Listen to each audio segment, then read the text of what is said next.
Greetings and salutations! Welcome to my stream. I am Karen Russmore, and this is a continuation of my playthrough of Pillars of Eternity. It's been since Thursday. I remember roughly what I was doing. I was going around the town, or city, or whatever it is, talking to people.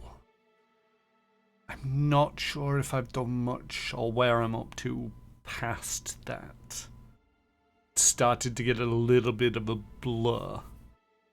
Hey Saber. I don't think you are. I think you're an imposter. I probably am an imposter. But not for the reasons that you're aware of. So yeah, it's been a few days since I played this, and I've played a lot of video games since then, and so I have no recollection of what I was doing. Still in Defiance Bay. Still running around talking to people. I think I cleared another district. That was it. There was a lighthouse. And the lighthouse was whooping my arse. And I managed to sort of like fudge it because I had pre-knowledge of the fight, and it was like, okay, if I do that, fair enough. The only way that I survived the second fight in the lighthouse was by pre-knowledge of what the fight was going to do, and so dealt with it because of that. Very beaten up. I need to go into an inn. I need to go to an inn to rest up. But yeah, just a heads up, I think we're pretty much back on standard streaming schedule from now on. I am back on Manapot Studios next Monday with All the Glitters Explodes. Ta-da! And my usual streaming of Tuesdays, Thursdays, and Fridays will continue. I don't know, I might introduce some new stream. I've been thinking about it on and off. Not sure if I've got the energy for it, but at the same token, it's one of them where it's like, there's a couple of things that I want to try out and see if that works.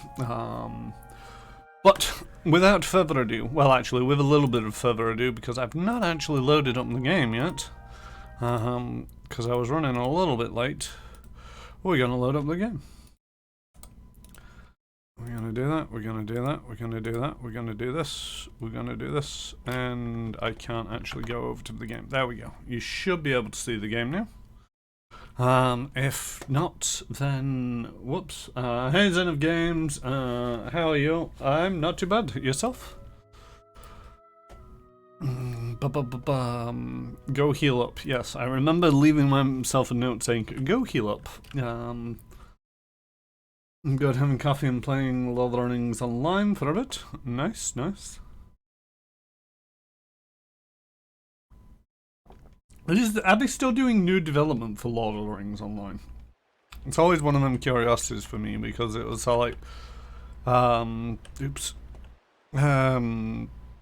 it's one of them where it's like, I felt like it could have been potentially finished straight from the get-go, you know, in terms of content.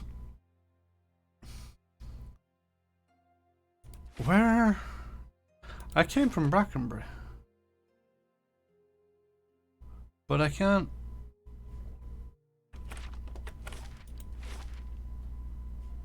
So yeah, Brackenbury. I didn't go through. I went Copper Lane, Brackenbury, Andra's Gift. There's no exit point to Brackenbury, and I didn't go via the first fires because that's still grayed out. I don't know actually how I'm supposed to get to Brackenbury. I mean, I'm just gonna exit via the nearest exit. All right then. Which I believe is up to the north.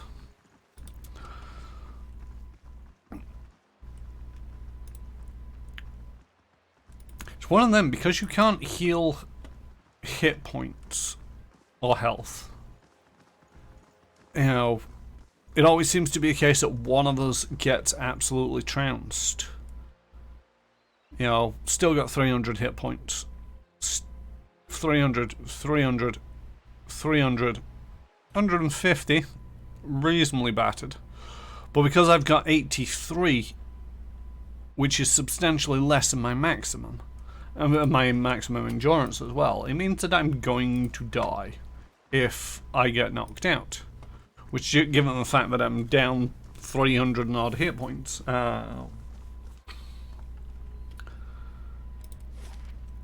kind of makes me think that, you know, the chances of me getting killed are fairly high. So despite the fact that most of the team is fine, we're going to go rest up. Because it's just easier than trying to figure out... Because that's one of the things that I've not seen in this game yet, is a... What? You asked me for one and I said no, not until you're older and more responsible. Do you remember this conversation? God, his eyes are fixed on the ground in front of him. Yes, sir. And yet I find you out here playing with the blade that clearly belongs to the knights. Do you see the problem? I didn't steal it, honest. I traded it for a secret. He points at you. Ask her. Amar turns to you. Is what my son says true?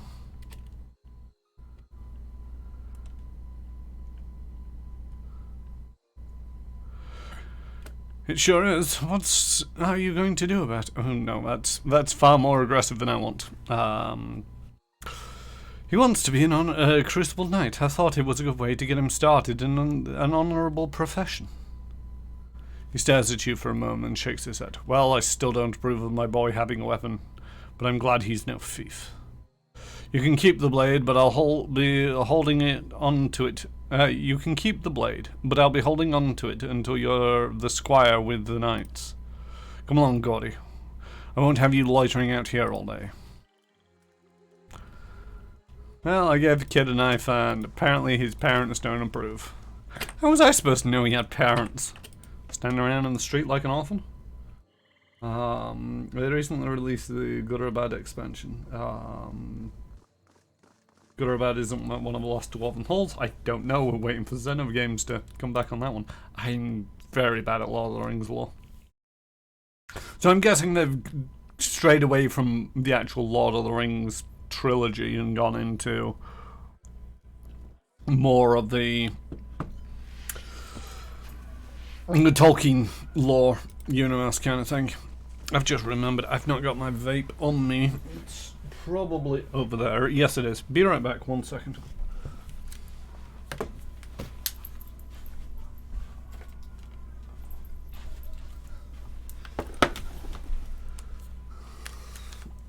Yes, I'm done with the original trilogy content. More during the defeat of Sauron happened a few years ago. Fair enough. But yeah, it was one of them where it's like, I know that he wrote a lot more than just Lord of the Rings and The Hobbit. I know that there's a whole sort of like myriad of notes and other things that he published or attempted to publish. He was now exploring the remaining nooks and crannies of Middle-earth. Because that was the thing, when he was developing it as a entire setting, he didn't just sort of like, okay, we're going to do the Lord of the Rings and the Hobbit. He actually wrote a lot more about other things. It's just he's only really known in general knowledge for the Lord of the Rings and the Hobbit.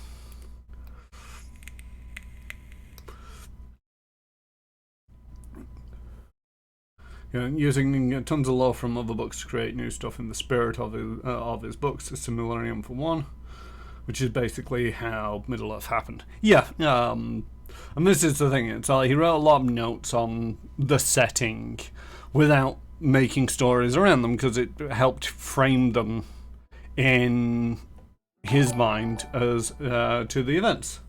Thank you for the follow. Ramsey Seiki.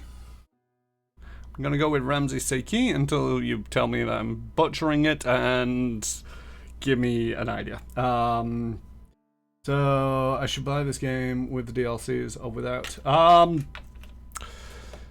You can probably start off with getting this game just as a base game and finding out if you like it. The 2 DLCs, which I'm not... I can remember the second game, which is Deadfire.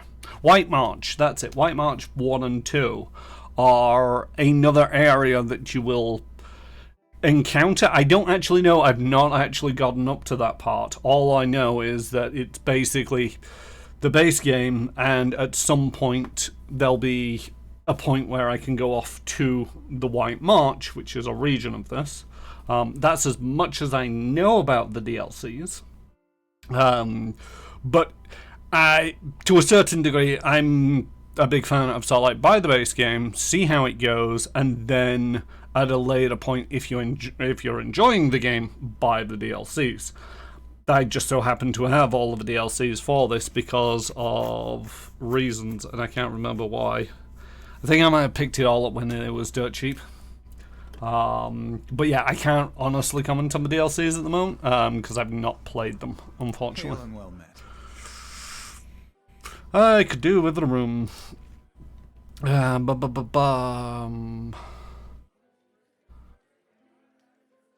See, I'm not sure. Because all these resting give me bonuses. I think the perception might be useful to help avoid traps. I have not played the second game. I have...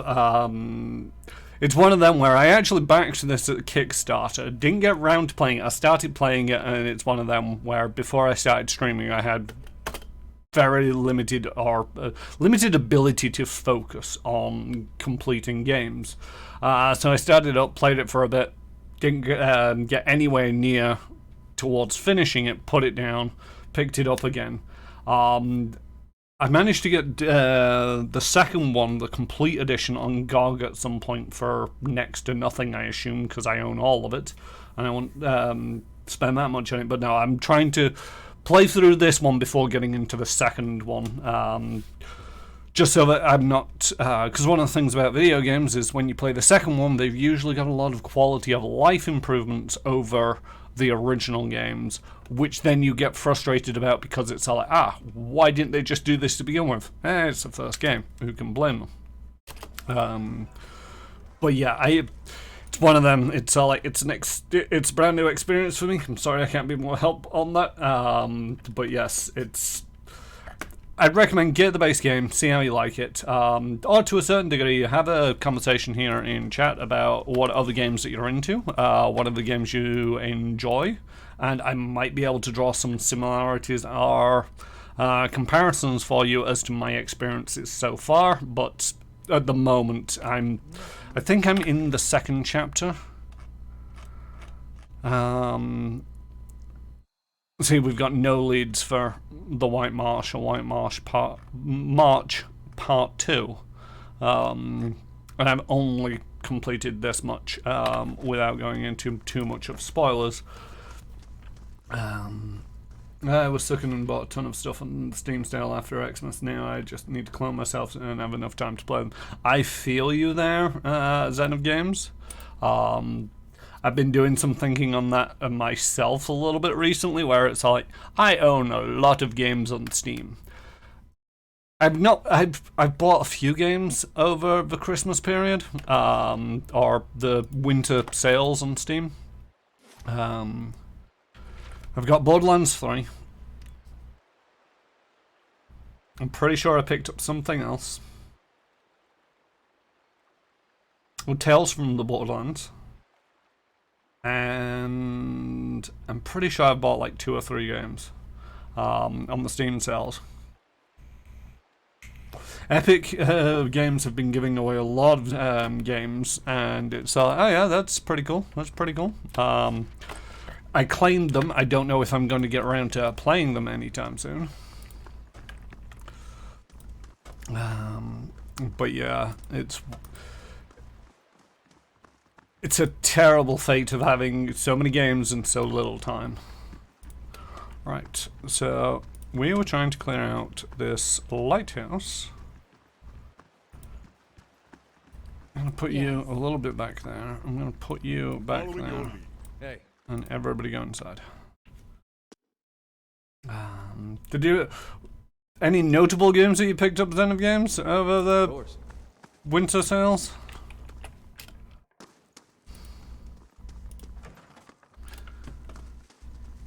Like I said, I picked up Borderlands 3. I've been playing that pretty much non-stop. Cyberpunk and Death Stranding. I've played and completed Cyberpunk. I did that on stream. I did that pretty much after launch. I'm actually kind of curious, once I've finished actually doing all the DLC for Cyberpunk, if they end up getting around to doing all the DLC for Cyberpunk, is to go back and play that game and see how much it changed and or improved.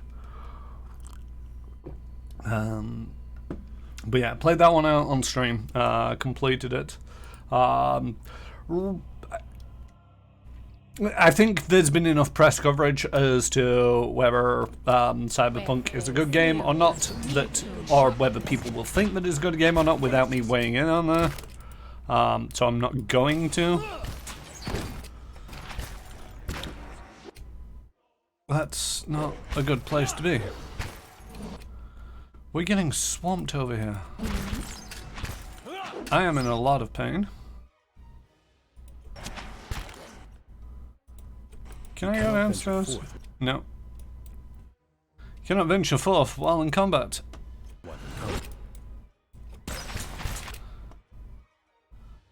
Right, put some skeletons down to try and buy some time. Following your lead. Right, could you three just... I'm gonna get knocked out and there's nothing I can do about it. Alright, you concentrate on them, you concentrate on them, you concentrate on them. I could do with not getting knocked out. And I've just been knocked out. Alright.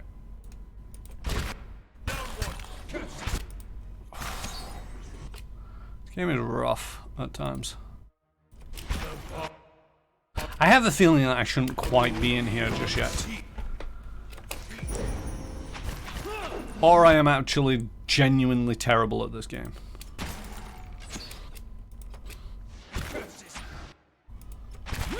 It's one of them things. I've got Death Stranding. I purchased that on Epic. I've not got around to really sitting down and playing it. Looks an interesting game. It's one of them where it's like it's a different kind of game, which is one of them where it's like, I'm curious to know how it plays out. Ultimately,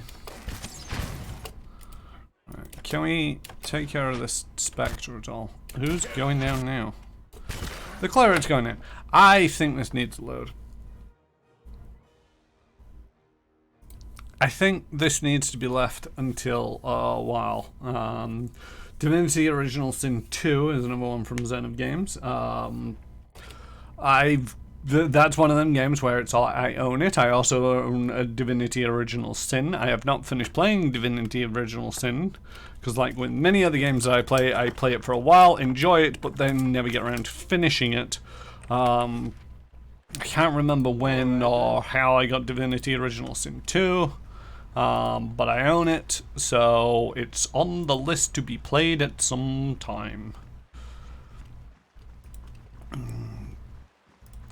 But until then, it's just going to stay in the backlog. The captain won't be happy to hear about this. Hear about what? This young lanky sailor is wringing his cap anxiously, sweat beading on his furrowed brow. His eyes widen as you approach, and he takes a few steps forward. Good day, stranger. If you have a moment, you're not from around here, right? You don't look like you're from the docks. He looks around you nervously. I could use your help. What's the problem? Oh, thank you. They weren't lying. You're saying you're a kind-hearted sort. He runs a hand through his hair nervously. It's the captain, or rather, not the captain himself, but his chest. His sea chest. He keeps all his valuables in there, tucked away safe, and I was unloading it with the rest of the things. With us staying in port a couple of days, and he coughs. I may have gotten a little distracted. Marceno nods towards the buildings nearby. I wasn't gone long, just an hour at the salty mast. When I got back, the chest was gone. He sets his pleading eye. He sets a pleading look on you. It really hasn't been that long. Whoever took it can't be far. But the shift's changed and I'm on watch. I can't sneak off to look for it, and the captain will kill me if he hears of it. I'll get strung up on the yard arm. Please, if you could get it back for me, I swear by the flame I'll make it worth your while. You can have my pay. I won't be spending it if Captain Fortainro finds out anyway. Any ideas where the thieves might have taken the chest? Well, the chest itself is pretty heavy. Nobody I've asked has seen it getting carried around either. I figure they must have snuck it off somewhere nearby, just out of sight. They can't have gone far. They're a pretty good lock on it too, so I'm hoping they haven't got it open, unless they take an axe to it, I suppose. Oh gods.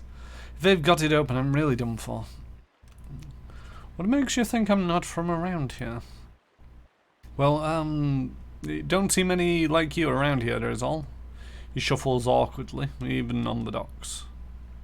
Even on the docks. You're a sailor? Yes, ma'am. I signed on about half a year back. But it pays decent, and the sights of the sun coming over the sea. I wouldn't give that up for anything, he sighs. I just wish I'd asked around about the captain first. Farewell. I shall make it Oh, that's locked. Do I have mechanic 6? I can't remember what I've got. I got mechanic 6, so cracking that open is going to cost 3 lockpicks. I don't really feel like spending 3 lockpicks on what is likely to not be very much.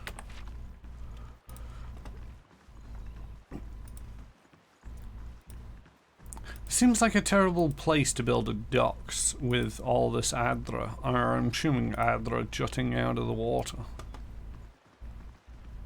I suppose it would be sheer and drop down. Shin the Ninja Penguin, good afternoon. Or evening. Timeline. Best to heed the astrologers, I find, where tides are concerned.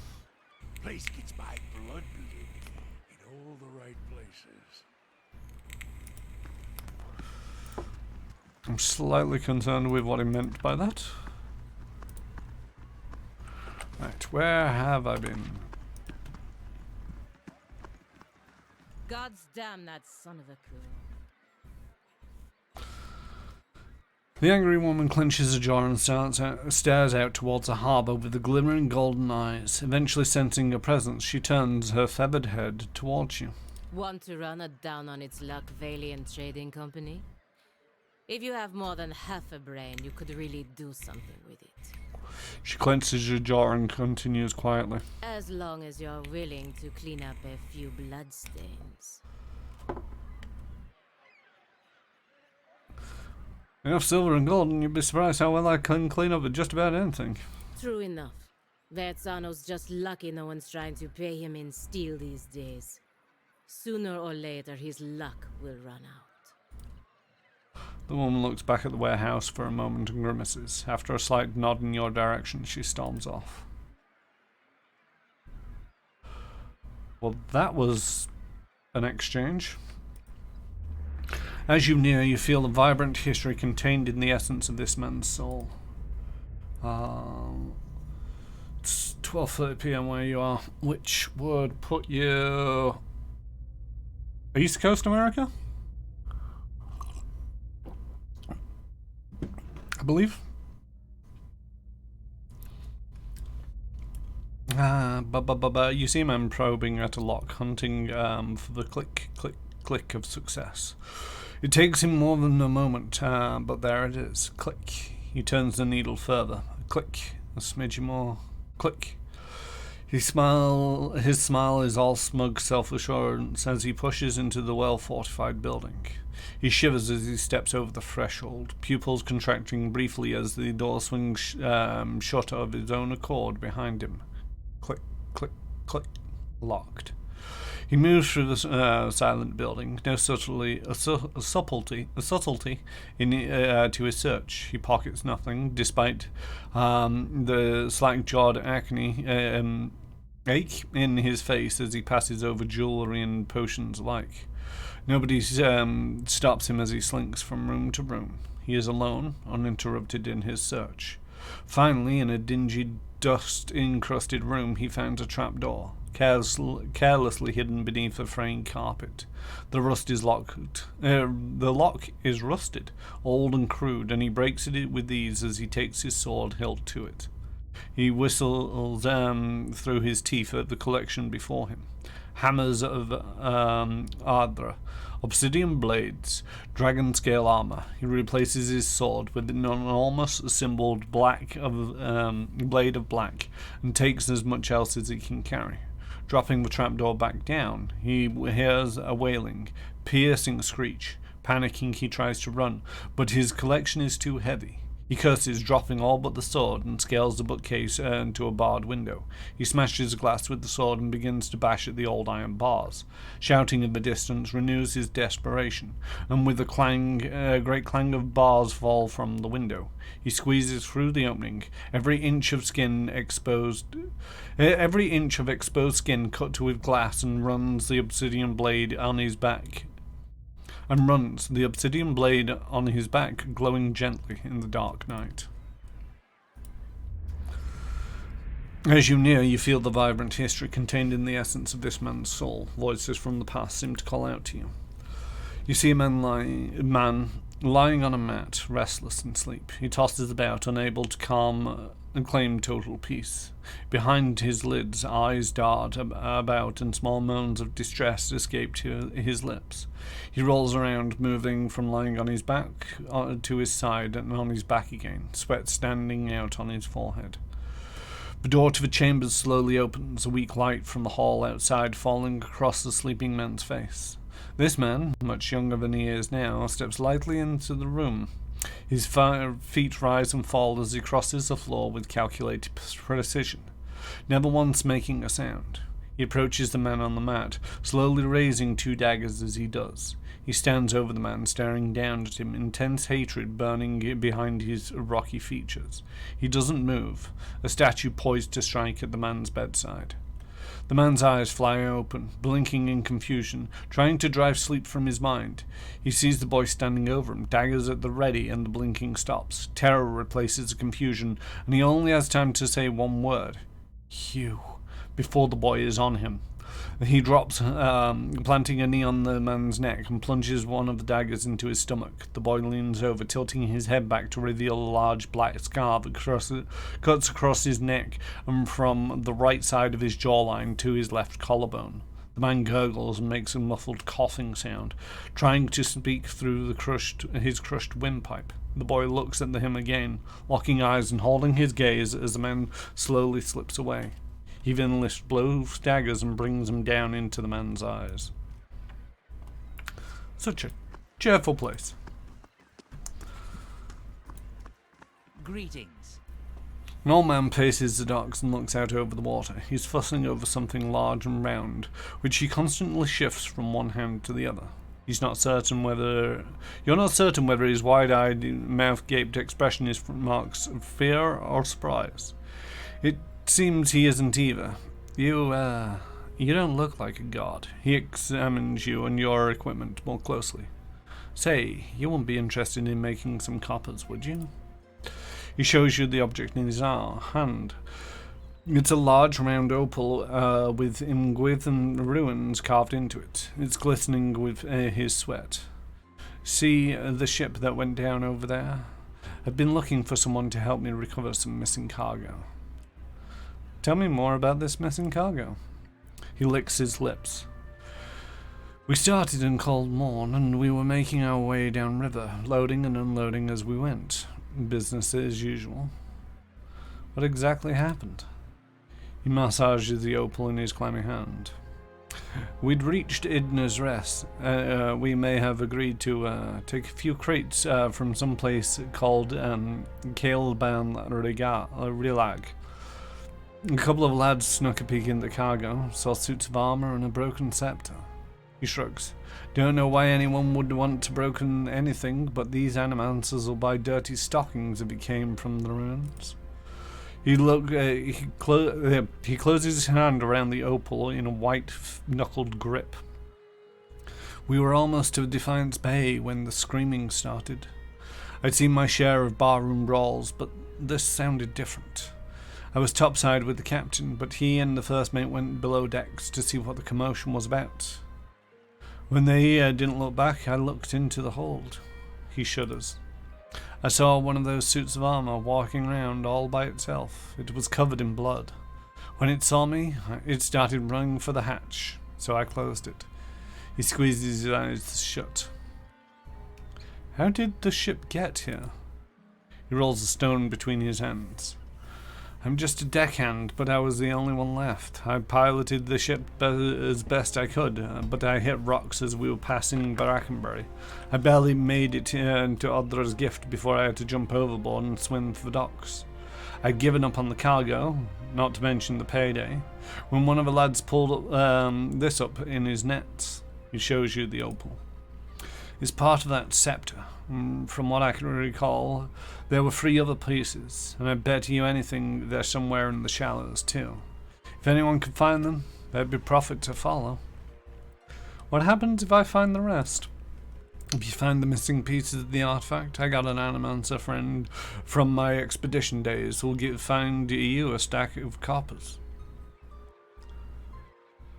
He scratches his beard. All I want out of this is a few £100 for my last payday. If that sounds fair to you, I'll give you the stone and the name of my contact once you have everything else.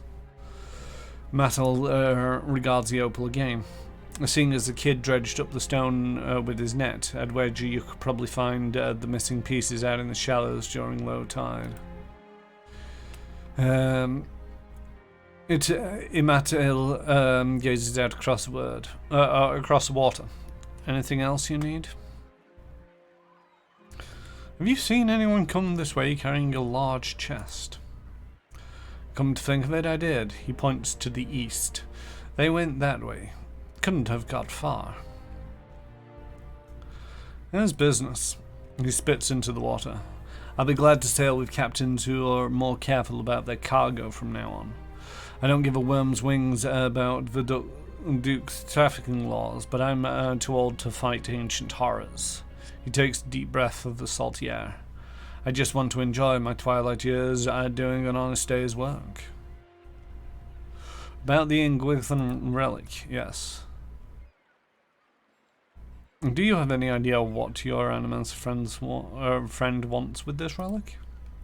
She's always tinkering with these things back when we were young. I used to think she was a fool, retiring to some dusty study in Brackenbury. But after that horror on the boat, I'm starting to think she made the wiser choice. Imatil doesn't sound like a Direwoden name. It's because it isn't. I'm from the Ixalmitl plain, a broad savanna north of the Direwood. Not so different from the ocean in a way. There are places where you can stand and turn a full circle and see nothing but the winds making waves in the grass. He watches the surf lapping up against a wrecked boat. But at the moments like this, I wonder what business a plainsman like me had taking to the water. Tell me about Odra's gift. He scratches his sunburnt scalp. We've got the docks, fishing, and steady ship traffic. All this. He waves with at the listing shanties crowding against one another. This sprang up around the docks. It's the poorest district in Defiance Bay, but one of the liveliest. He grins. And for lively, nothing beats the salty mast. You'd do better to ask a young man than me if you want to know about that place. He nods towards a large round building to the east. Farewell.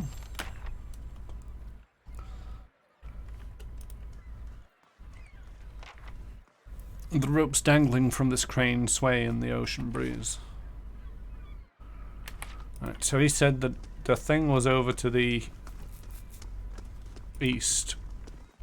So I'm gonna go west. I know that I'm going the wrong way. It's just one of them things. Come to take a look at my wares. Exotic goods shipped straight from the Republics and Old Valia. Show me what you got.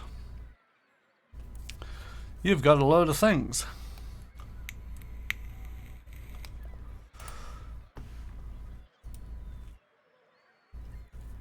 %10 wild strike damage for 12 seconds. Oh, it's a druid thing. Grants wild strike burn on spirit shift. No idea. Only usable by a cipher. I don't have a cipher. Only usable by a fighter. Modifies constant recovery.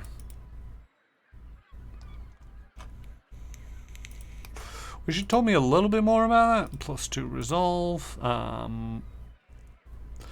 Minus 33% knockdown duration. Couple of points of dex. The Ring of Wonder. Surprised you can open up more than one of these. Grant second chance on unconsciousness.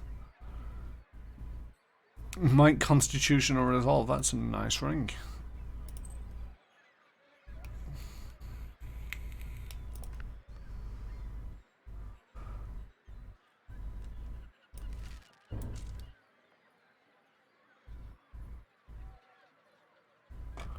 Rot fingers gloves. Grants touch rot. Touch of rot. A faux AoE. An average range. Oops.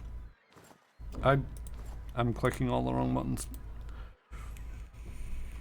Spreading plague. Speed average. Range 10 meters plus 5 meters for the jump. Foe targets hobbled for 15. Weakened for 15. Accuracy versus fortitude. Jump to 5 targets within 5 meters.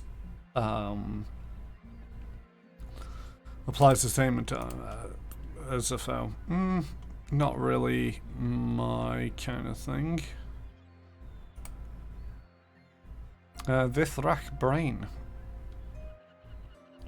I'm guessing that ingredients for things. Good to know.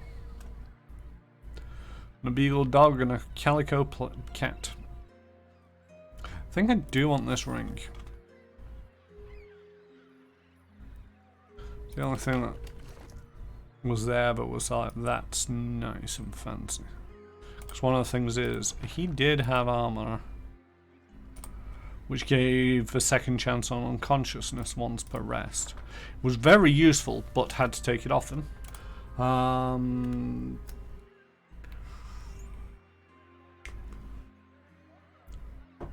Spreading plague. When did you start playing Dishonored? I can't remember the last time I played Dishonored. I've had it for a while, but like so many games, never got around to finishing it. The Alien Trading Company. Okay. A couple of refugees. I can't remember. With the crooked and mission singles, this room resembles the prize fighter's gape to smile. I think I've been in here. I was making a joke, Karen. I mean, fair enough. I don't get it, but okay.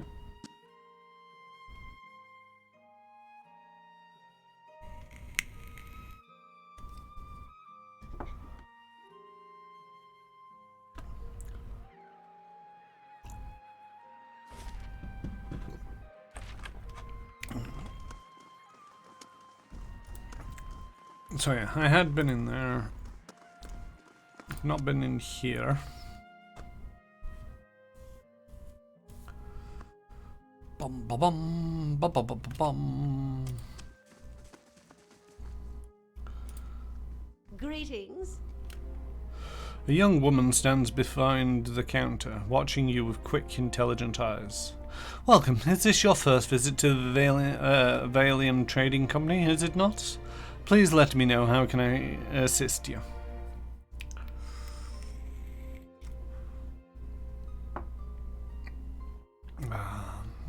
What is this place? The Valian Trading Company is an associate of merchants from the Valian republics. We oversee trade deals and negotiate on behalf of our merchants. She gestures towards the door on the right. This is our warehouse, where we store goods in transit. Do you have more business to discuss? Who are you? I am the assistant manager of this warehouse. Currently, I help Verzano run things, but I'll take over when he retires, or when the company bosses back home decides it's time for new management. She rolls her eyes. Farewell. I'm gonna look through your building now. Shipping manifest listing the cargo as the cargo of the Principa Mi. Saimana? 400 shark skins from Rotelli, 20 bales of blackwood from the Living Lands, and 6 dozen barrels of Adria ale. Esteemed Mr. Verzano, while your ambitions would dignify any son of the Republic, your methods do not. The Dukes have asked once.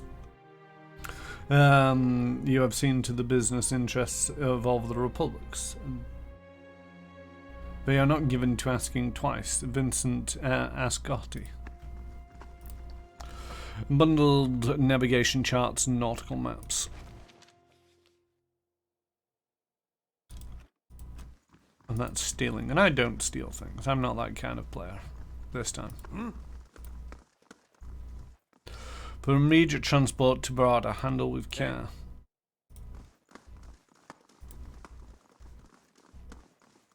Oops. Caution, flammable.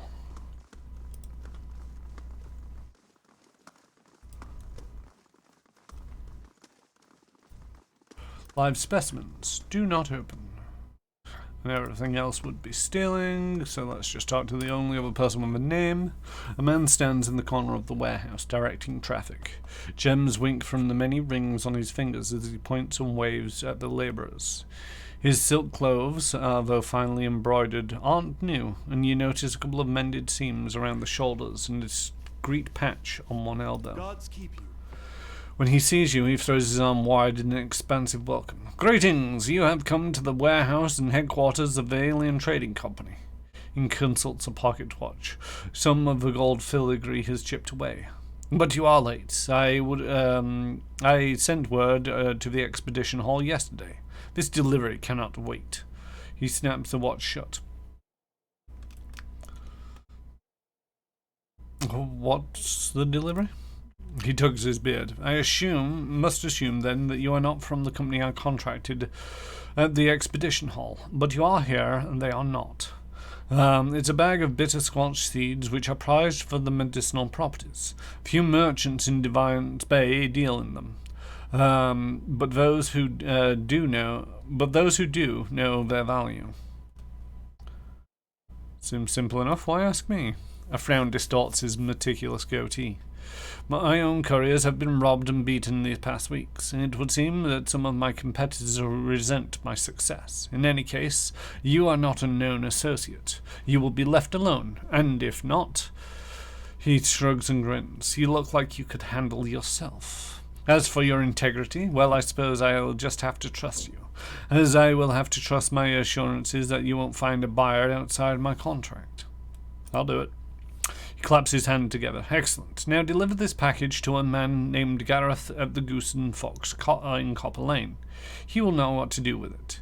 He slips the bags of pebbly seeds into your hand. Return to me when you are done, and I shall see to your payment. Hail, traveler. Better deliver that package now. Business such as this is better concluded quickly. Verzano checks his battered pocket watch. Who was that feathered woman? Ah, you must mean Pale Gina. She's a paladin in the employ of the Valian embassy. He chuckles. She's a good soldier, but not so good at taking orders. Too hot-tempered, I'm afraid. She seemed angry. He laughs again. That's no surprise. She's hot-headed, a woman in the Brotherhood of Paladins, and touched by the gods in such an unusual way. Something else I can help you with, or shall I return to my business? Tell me about what you do here.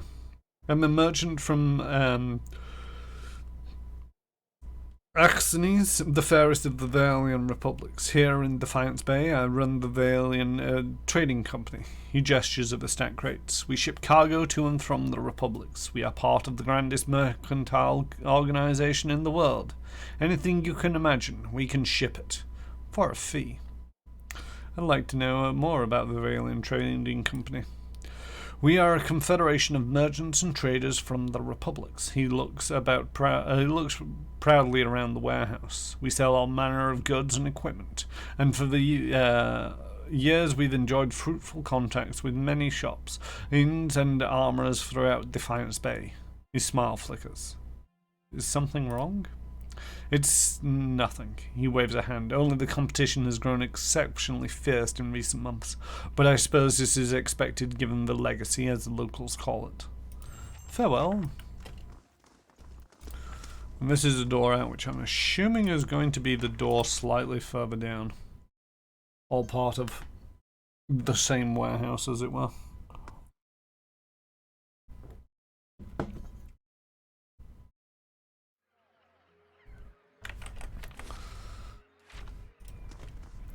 Right. I'm trying to remember where I've been.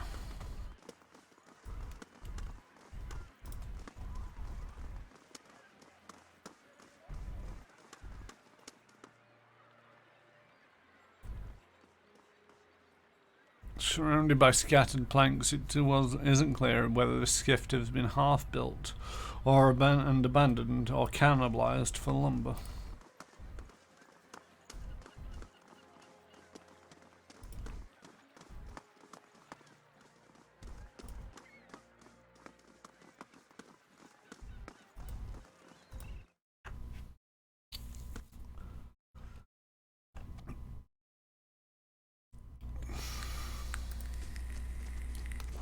Are you here about my boy? The woman's hair looks like she hasn't slept in days. Her hair is a rat's nest of tangles, and her eyes are lined with shadows. She casts an anxious gaze at the door. Her eyes widen somewhere between hope and apprehension. Are you here about Darren?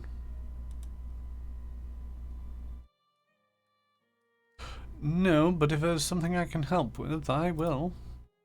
It's my son. His father, Wade, took him fishing 2 days ago, and I haven't seen them since. The neighbors are no help, and the city watch hardly bothers with the gift these days. I'd be out on the docks and looking myself, but I can't leave the baby. Her eyes wander to a crib, and she lowers her voice. I don't dare take a hollowborn out, what with the violence near the brothel.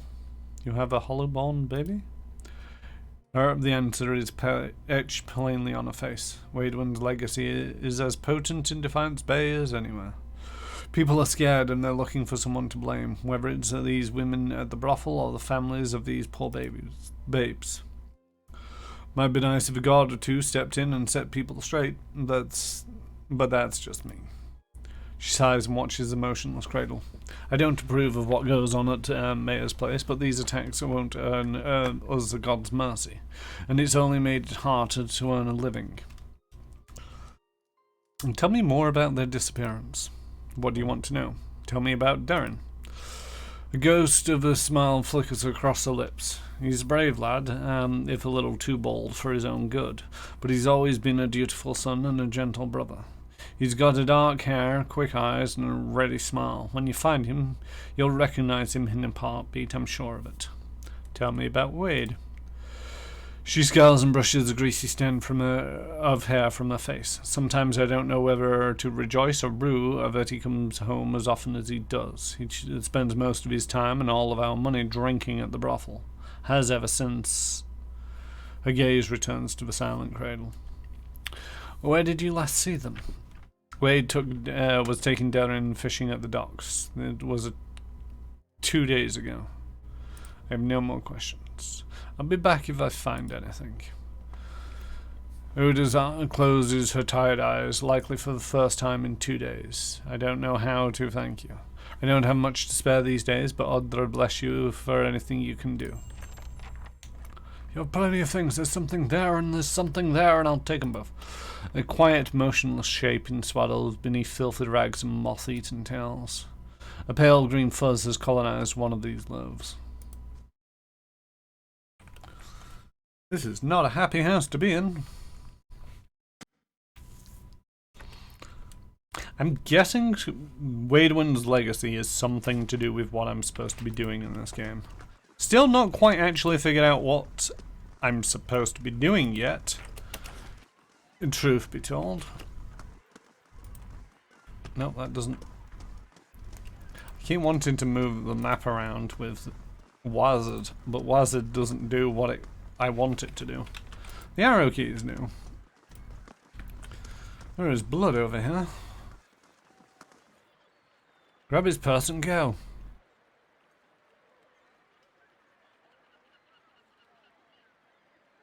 I think this guy just got mugged.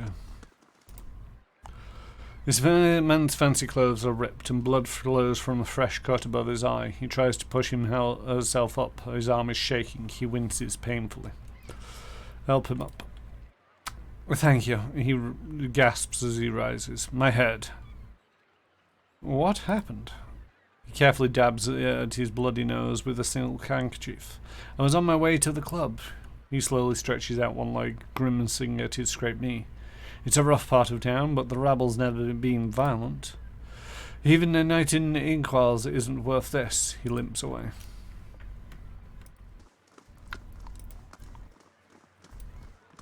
The salty mist.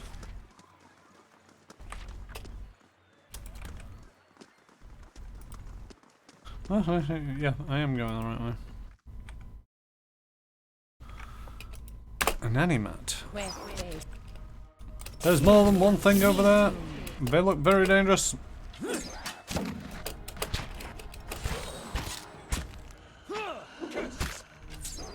Hell.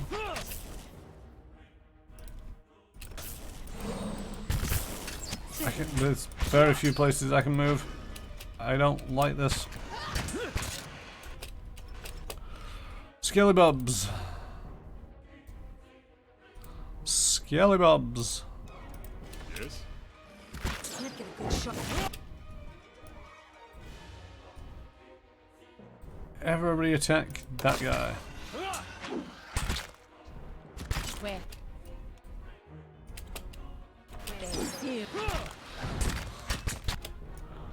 You three, you two at the back. Attack that guy. Can't get a good shot. What? I'll let Margaret's fire bless this. That's it.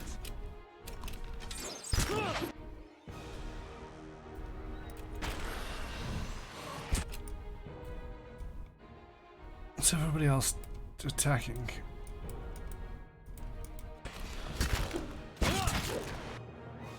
Can't get a good shot with this.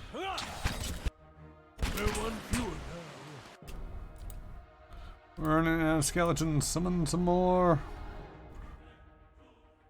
I have no idea. Oh, there he is. Yeah.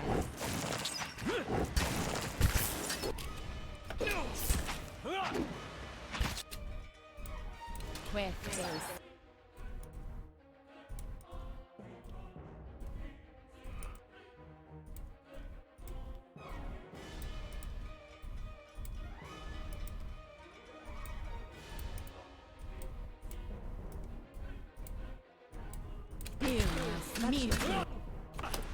Trying to make sure that everybody's doing something and it's just chaos.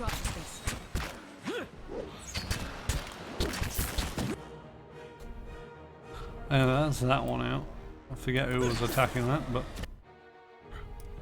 Alright, I think everybody over this line was attacking somebody around that area.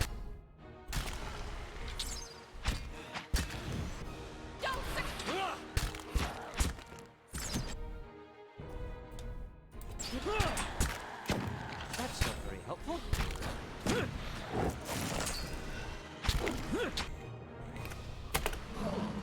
Leave it to me! Not even slowing it down! Dead on! This isn't working.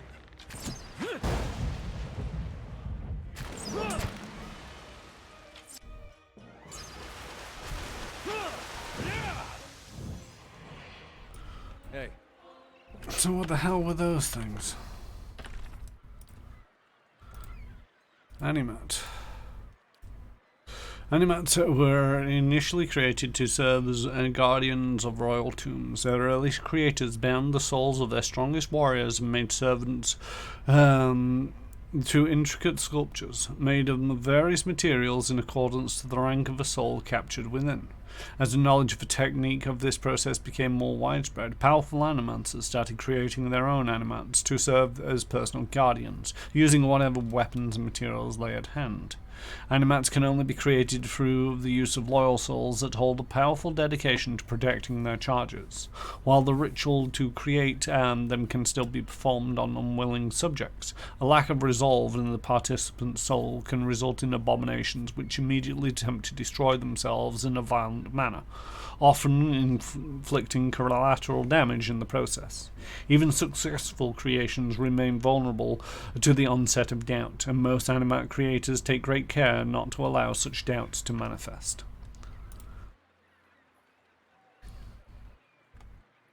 So that's the animated armor that he was gibbering on about.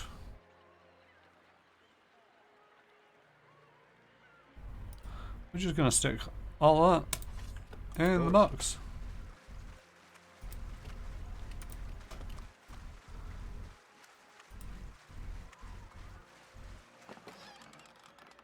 And we're getting Scepter Base. That's part 1.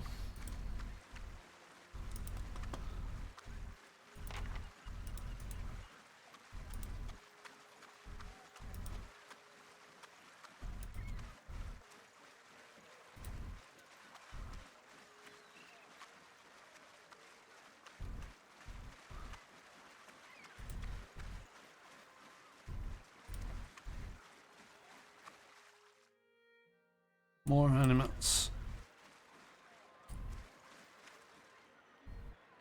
hey.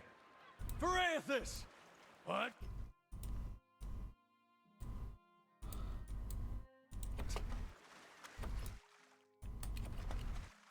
Quae silmas miltum. Here's a lesson to be taught.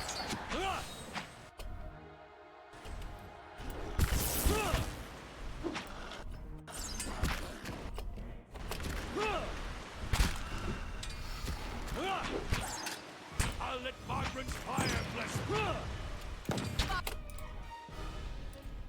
Time to bring in some skillybobs.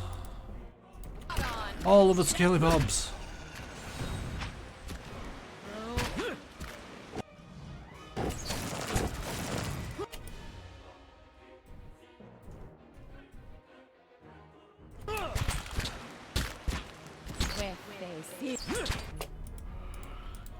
You three at the back don't seem to be doing anything.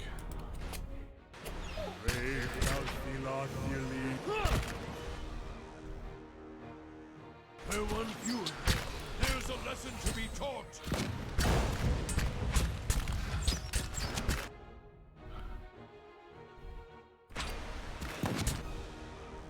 Make the bastards rue that one!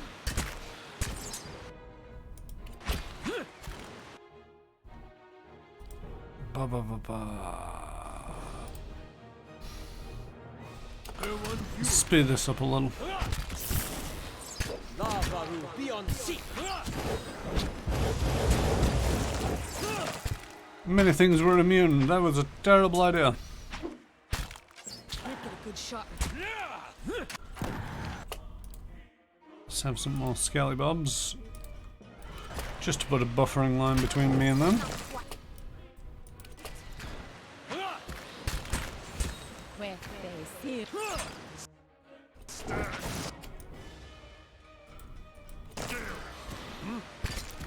I'll let Margaret's fire bless this.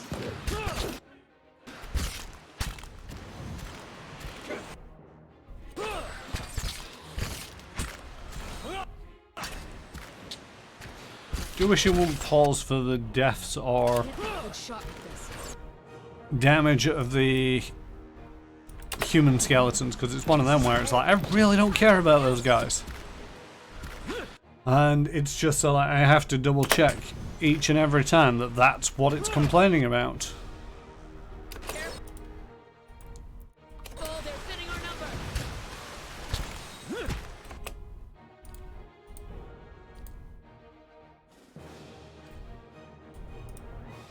Throw up. 10.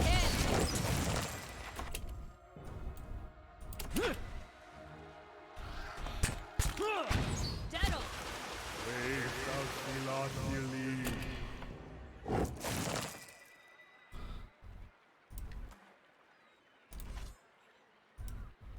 Muscles cling to the bricks and planks so that their shells sharp enough to cut flesh. Alright then. Snowcap. Which I'm guessing isn't the other part of a scepter that I'm after. Well, we can scepter staff.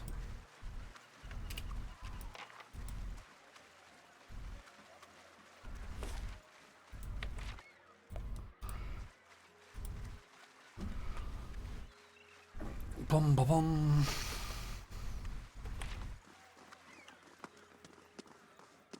I thought he. Oh wait, no, he's around here. I thought he was here. He's not. He's here. Greetings. Have you seen a boy named Darren around here? I see him near every time I'm in port. He nods at our half-sunken boat. He's the one who found the opal. Good kid, despite that loaf of a father. Loafer? A scowl crosses his leathery face. Drunk more often than sober, and poor company either way. Spends his scant coin in the salty mouths when he's got mouths to feed, and yet he thinks a hollow-born daughter is a curse on his family. Any idea where Darren could be now? That boy loves the ships. He's probably playing pirates with the sailors if he hasn't stowed away in with the cargo. Thank you for the information. If you see the lad, tell him old Ilmatil remembers the deal. I owe him a basket of mussels for finding that opal. Have you seen anyone? Come to think of it, I did. They went that way. Couldn't have gotten far. He points to the east. There's nothing to the...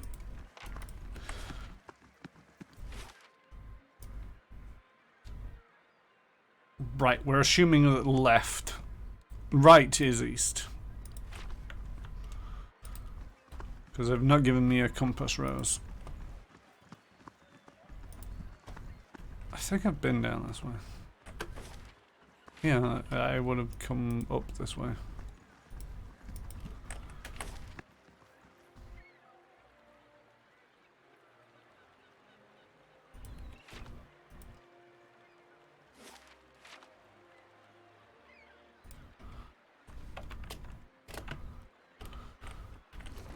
Oh, I meant to turn in the bleeding questy thing to him.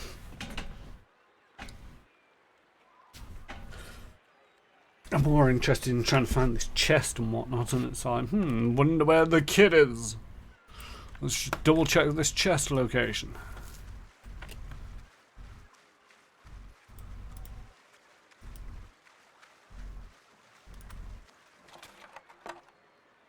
And we get the spare to spec.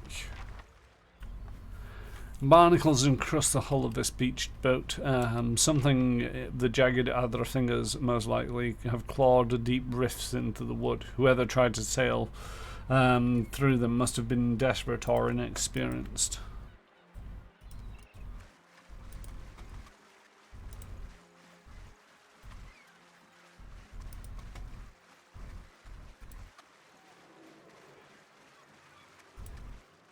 Mud squelches underfoot, crabs scuttle out of the debris.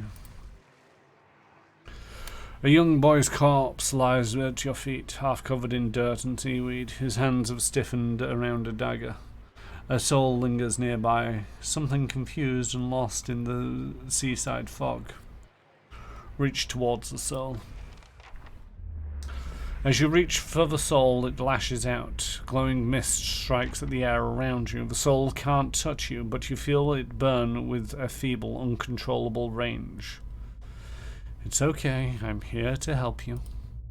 The soul flickers and ripples towards you, timidly at first. As it swirls around you, you experience wonder, fear, and the joy of running between ships at noon. With a jolt, it pulls you back into the streets around the salty mast.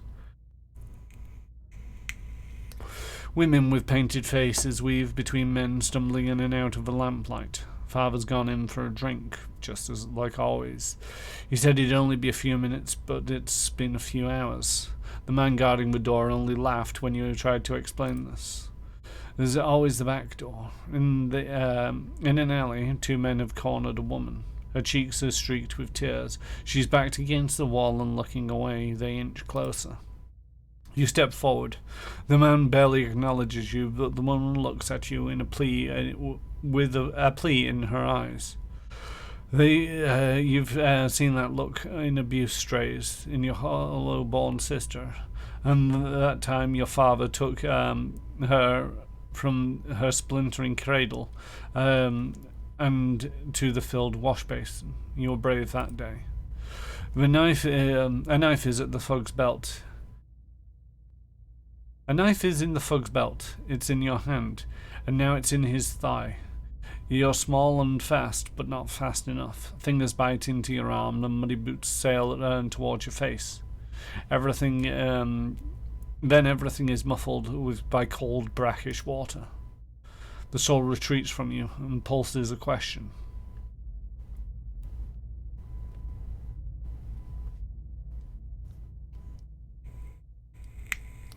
You did a brave thing. The gods will reward you in your next life. Darren's soul absorbs this thought and ebbs into the ocean mist around the docks. A young boy's corpse lies at your feet, half covered in dirt and seaweed, his hands stiffened around a dagger. A soul lingers nearby, something confused and lost in the sea fog. Take the dagger. The boy's small hands are rigid and deaf, but you pry free the dagger. You pry the dagger free. It looks too large and too expensive to have belonged to him. A large B is carved into the pommel.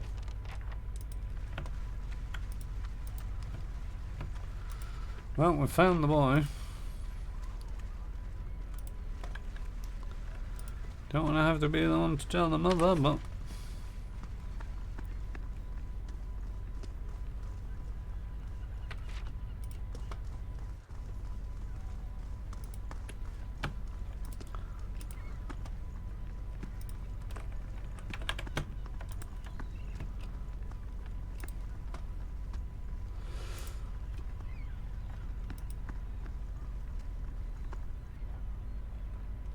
Well, the three things.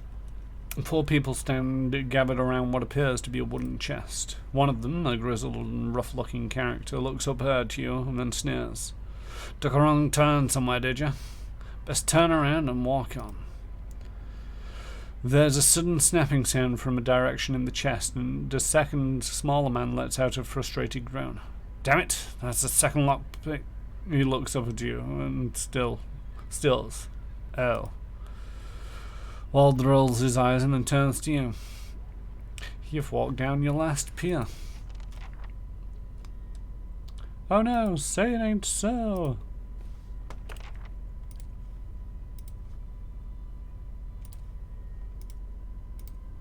These people I know how to deal with.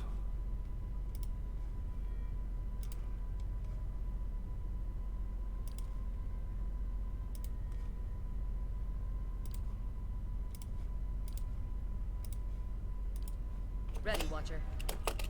That's not very helpful. I think somebody just exploded.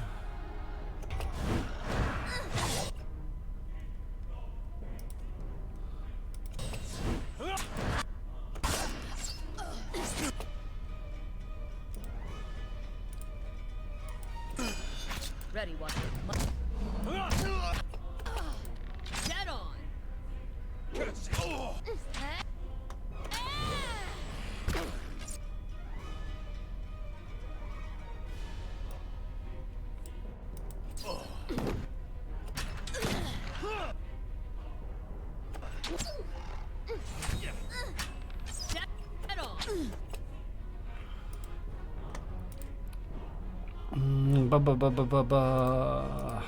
So some scaly bobs out there, and can we move you to a more advantageous? Oh, that'll do. Do that there. 3 scaly bobs. Attack that guy. Can you disengage?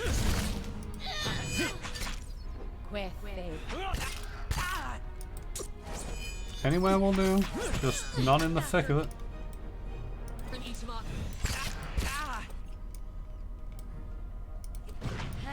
Keep that guy busy.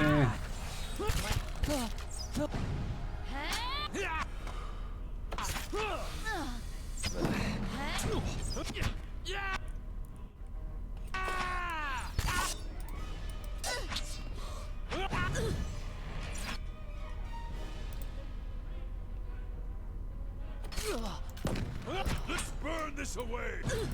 You're not getting through me.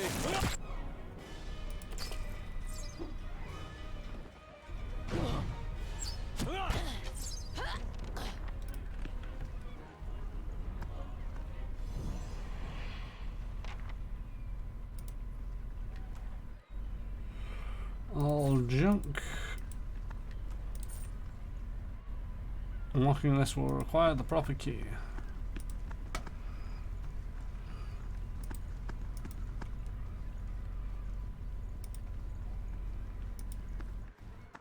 Surrounded by scattered planks, it isn't clear whether the skiff has been half-built or abandoned and cannibalized for lumber.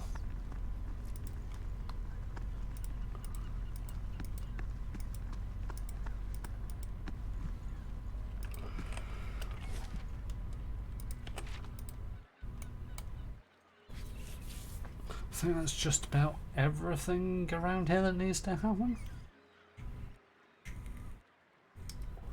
When I say everything around here needs to happen, everything's done around here. Need to hand it in and whatnot, but of course it depends on what I find in the. I can now tell whether this is. It just says it's a salty mast. I can't tell whether this is a brothel or an inn or just a pub. We really need to wait for the dog. You must gather your party before venturing forth. Hey. The dog, wolf, fox thing doesn't count as part of the family. It'll be fine. Nothing like this in Gilded Vale. Just Wallaroon of the milkmaid. She knew what she was doing. Overfried cod, watered ale, and prostitution. A bastion of Deerwood and culture. I hope you aren't expecting to find the leaden key in here. Visit new lands, see the sights. I do love travel. Now to find a home for my other staff. Well, this is a wonderful little place we've stumbled into. How do you do? Oriko catches your eye. Her golden hoop dangles from one ear, and those fine-fitted clothes whisper as you glide over to you. You have me at a loss. How can I afford time for such a magnificent creature?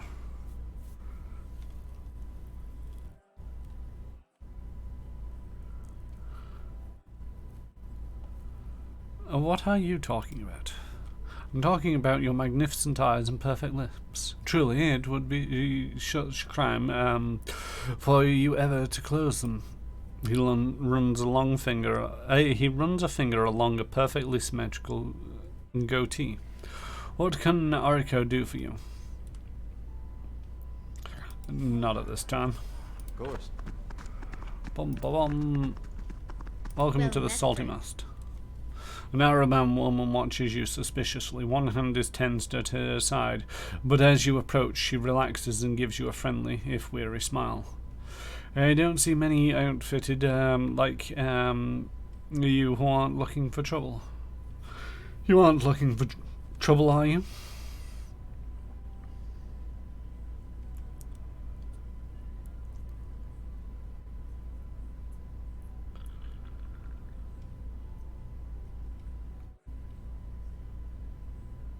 What kind of trouble are you having? A frown ripples across her blue facial markings. The kind that's bad for business. Local rowdies rowdies have taken to harassing my hard-working boys and girls, and our customers. It's starting to show up after a rash of Hollowborn, but it's been driving my regulars away.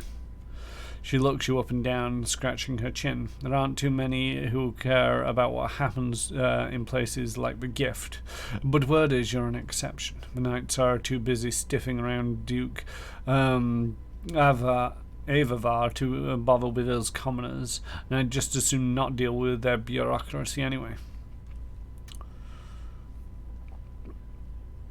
Tell me how I can help. Maid draws close to you. These thugs tend to roam in groups, which suggests to me that they aren't random incidents. She places a large finger on your chest. You put a stop to these attacks, and I'll find a real nice way of thanking you. She winks. Got me? If she means to bake us something, my vote's for cookies. I've got a question. Shoot. What do you know about these attacks? She waves a hand at the door. You only have to step outside to see for yourself. Those folks out there are just waiting to cause trouble for anyone coming or going. She sizes you up. Maybe they would have let you pass, however. Can you tell me more about your business? She rubs the back of her neck. I'm not doing as well as I'd like with all these troubles. I run an honest enterprise, just trying to give these folks a little rest and relaxation. She nods at you and lowers her voice. You help me out, and I'll see about getting you a special discount. Can I ask you about something else? Is there someone here named Cyril? She laughs. You must be new in town, dearie. She's only the most sought-after girl in the district. You want to spend time with her, just ask. 1,000 for the night, but she's worth every pound, or so they tell me. Fancy a go with her? She nudges you in the ribs. Best money you can spend in the Gift. Maybe another time? Why do I need to know about Cyril? I don't want to get into some brothel scene just for the sake of it, but if there's a quest involved, then maybe. As long as it doesn't get too rambunctious, I suppose. As you near, you feel a vibrant history contained in the essence of this man's soul. Voices from its past seem to call out to you. Reach out for the soul. You see the prow of a ship slice through the deck of another, a Valian spice vessel, and are immediately accosted by splintering wood in panic. The pirates are upon the ship, and in the space of a shout, all elbows, gold earrings, and violence. Crewmen?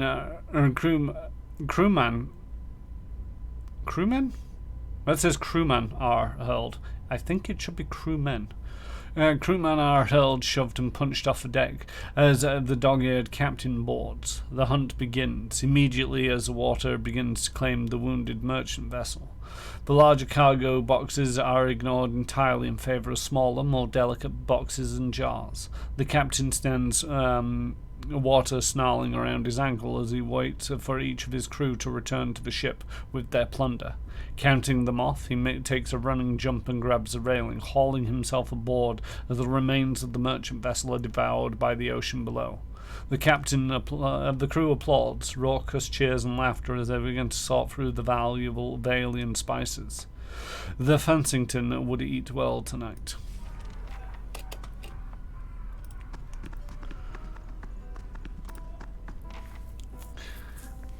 Wade's eyes are rimmed red and unfocused. He stares at the filthy mug as searching for something. He shivers and takes another drink. Tap Wade on the shoulder. His eyes are filled with shame and self-loathing. What do you want from me? Your son is dead. Darren was defending one of the women here from a couple of thugs. Wade seems to stare through you. My boy died while I was here. Hoda, my wife. She always said I'd come to no good, but I never thought.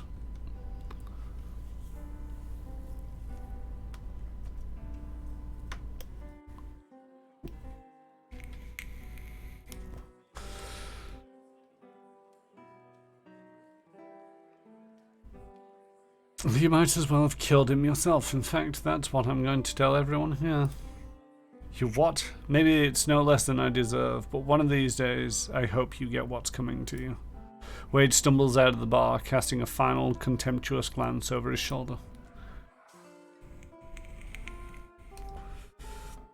Too rude for Twitch, potentially.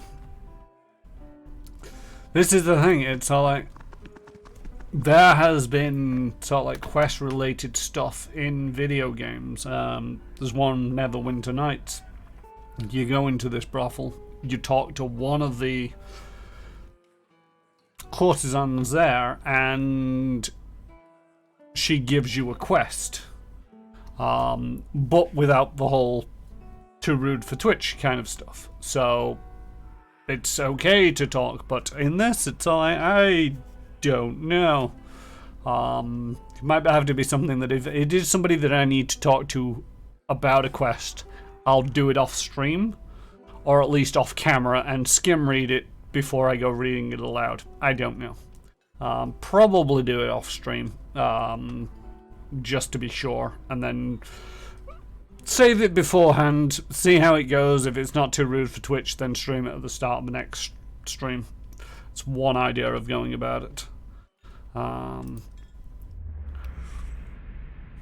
As you near, you feel the vibrant history contained in the essence of this woman's soul. Voices from its past seem to call out to you. Reach out for the soul. You see a tall woman crouched over her drink, sitting alone in an unkempt inn. What few of the patrons are there leave her well alone, walking a wide berth as she drinks. Even the innkeeper avoids her eye as she serves her with a procession of drinks, but she seems to take no notice. A man swaggers in, and he does take notice. With an imperious nod to the innkeeper, he seats himself next to the woman. Her buxom form his clear interest. She turns away from him, but he persists, reaching a hand across and touching her knee. In a second, he is prone on the floor, shocked and still, scrambling to get back up. It is prevented by her shoe on his throat. She raises an eyebrow, expression empty as he splutters for mercy. He's red by the time she relents and turns back to her drink as he scrambles backwards and out of the door, casting affronted glances behind him as he retreats. The other patrons shake their heads knowingly.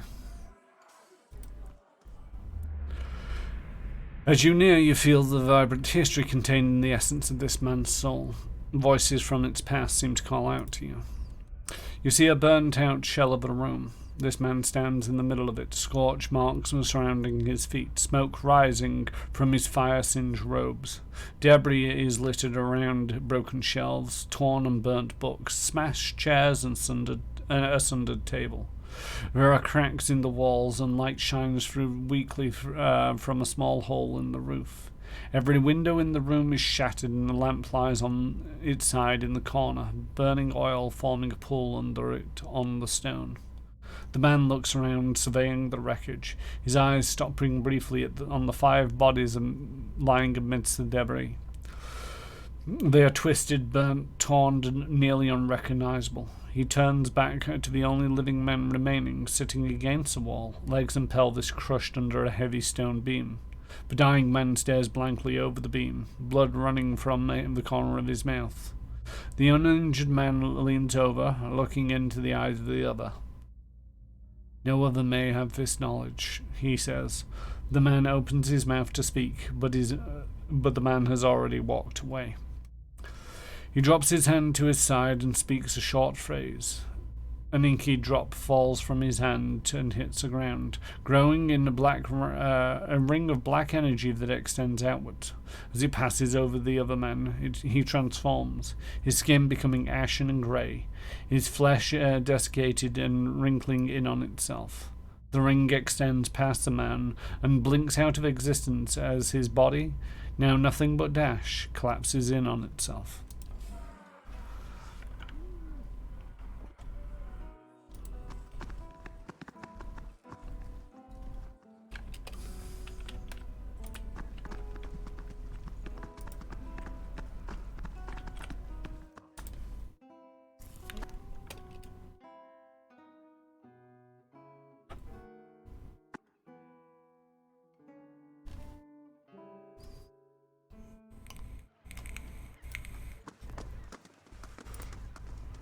You fought for the war?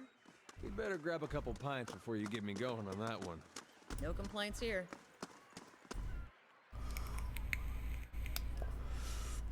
What have we here? Another tourist to the gift. He nods his shifty-eyed. He nods to his shifty-eyed companions. Let's give her the proper welcome. I don't think so. For it is time for murder.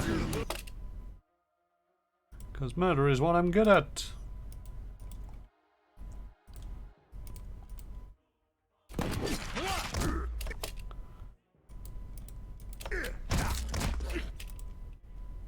Why is everybody moving up? I want you to shoot at range. You all have ranged weapons.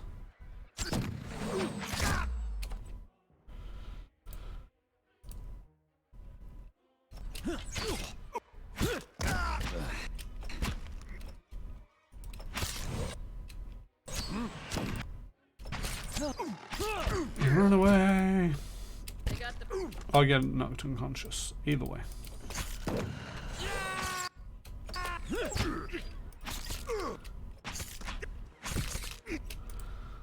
Time for some skellybobs.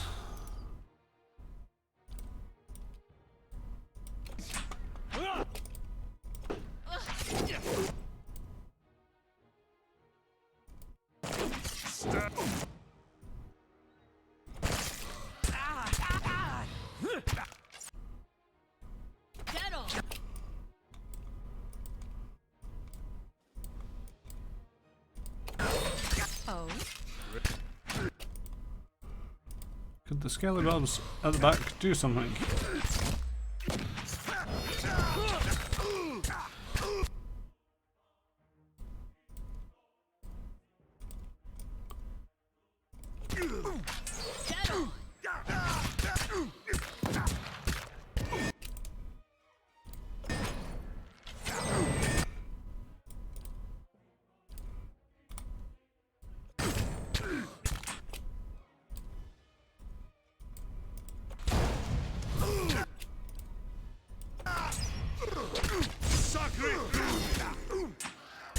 Of course.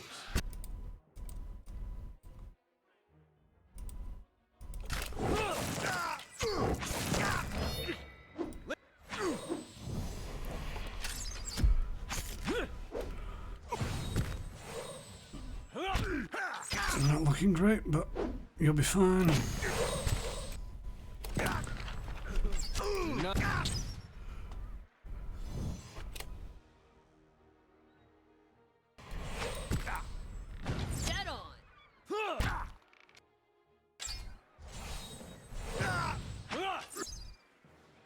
He's actually low on health, not just stamina.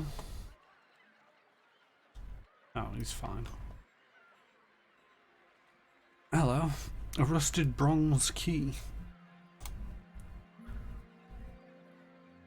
This old key looks like it's been rusted from years of exposure to the salty air. Okay, that's gone into a quest supply that I didn't know that I had, so everything else just wants to go in the pockets. Of course.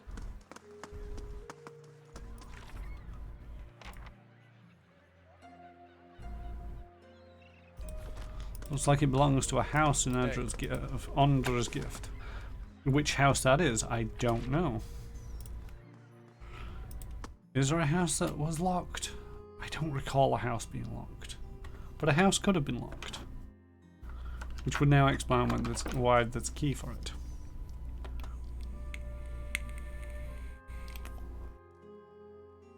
Have you found my Darren yet?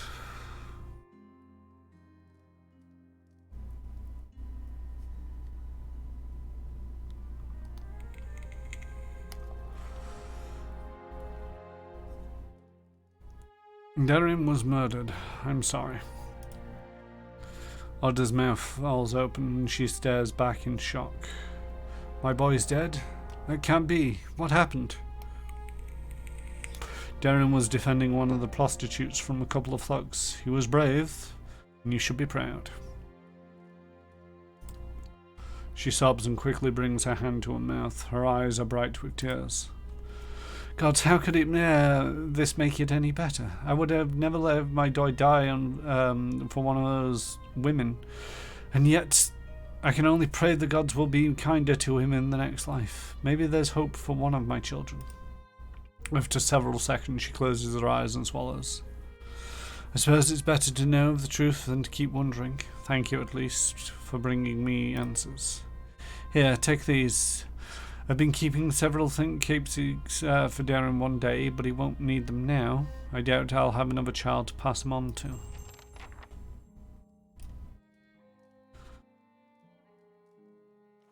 I mean, you should have given him the fine dagger, and the ring of protection might have helped him, but anyway. Yes, hindsight and all that.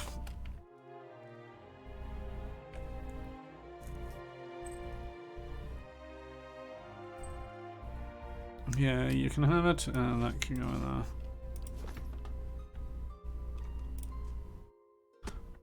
Oh, I also told your husband that he was absolutely useless and he should go hide. 'Cause he is.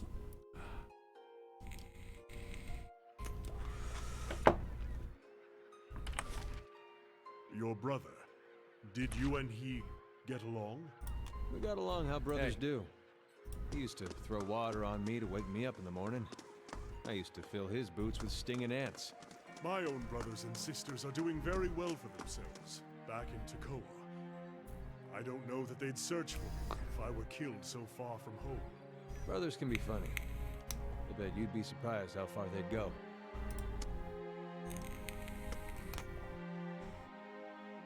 I prefer hindsight. Everything looks like beans. Why, what did I say? Also, welcome, J-Station. I'm guessing I said hindsight about something.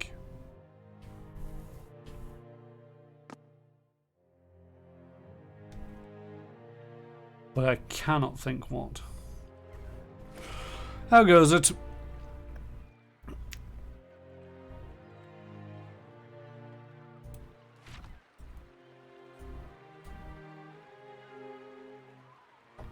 You did about 40 seconds ago. Howdy, been lurking.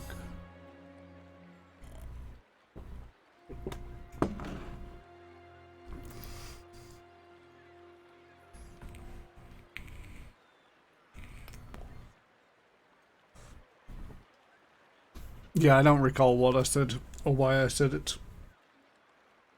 But yes, beans would be nice.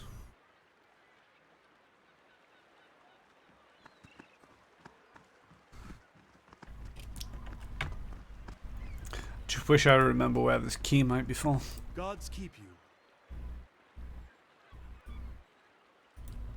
I have found the chest. Or I thought I'd found the chest. It's this chest over here. I think. Son of a bee sting.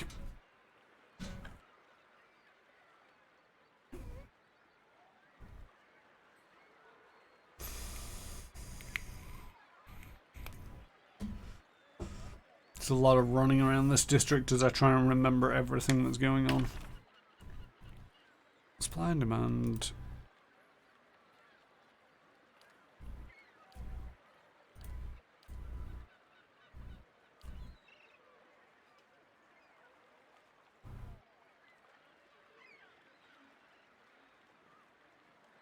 That was it. I meant a young grandfather named Thurswin at the Blackenbury, and he and a prostitute named Cyril worked together fleecing the wealthy nobles until she came into possession of an Igwith medallion. Now she wants to sell it, but he wants to bring it home to his broken clan. Right.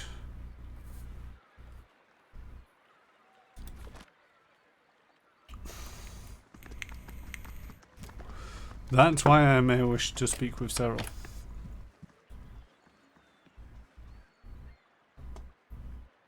There we go. I didn't know that I needed to click on this because it just said you can't open it without the key. The sea chest bears a large embossed sigil of a ship. and the words Fortano are written in gilded letters. It's held shut by a heavy brass padlock. Take the sea chest. Just lift the whole damn thing up. Right, we also need to stop by around about here.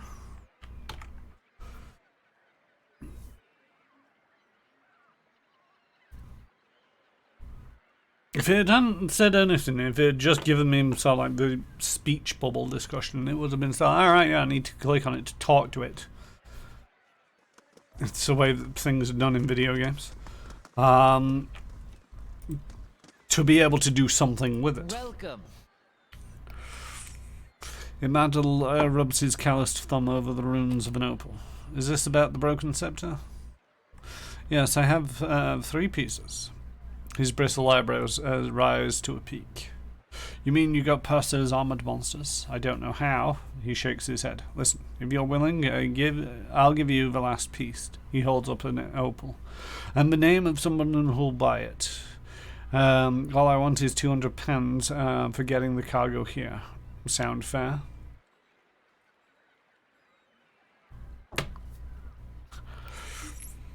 You want £200 for locking the rest of the crew in the hold and sinking your ship.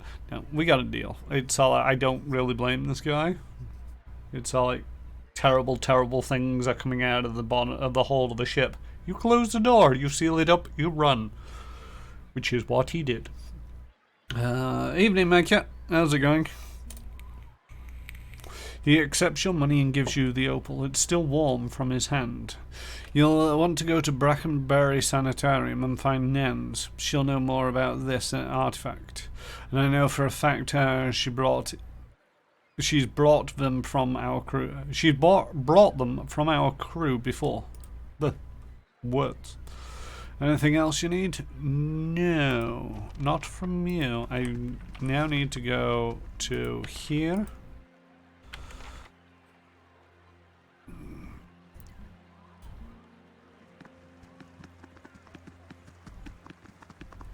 And we have arrived. Gods keep you. Here you are, contents intact. You did it. I mean, I knew you would, but oh, thank you. It's all I have. Gained something, I guess. Doesn't actually tell me how much I gained there, which is an odd thing.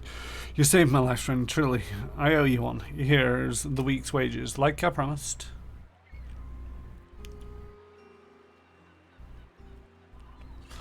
No need for that, you keep it. Really? Then I thank you again for all you've done.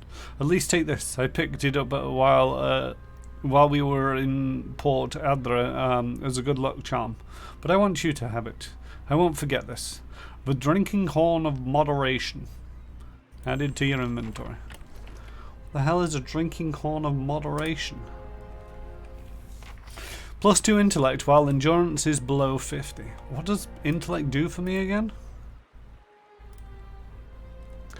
Intellect represents characters' logic and reasoning abilities. In interactions, it can be useful for deductions, realizations, and problem solving. In combat, it contributes to the world defense and the influences duration and area effects of all abilities and talents. You have to get half dead to have the intellect to know that you probably shouldn't be in this fight. Not too bad, just had a MechWarrior 5 session. Gauss Rifle is now my new favourite, a whole pokey device. Nice.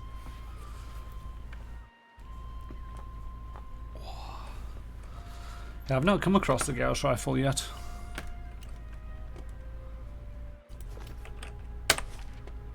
Other than, again, barely play the game, so not really too much of a surprise that I've not got very far in it. I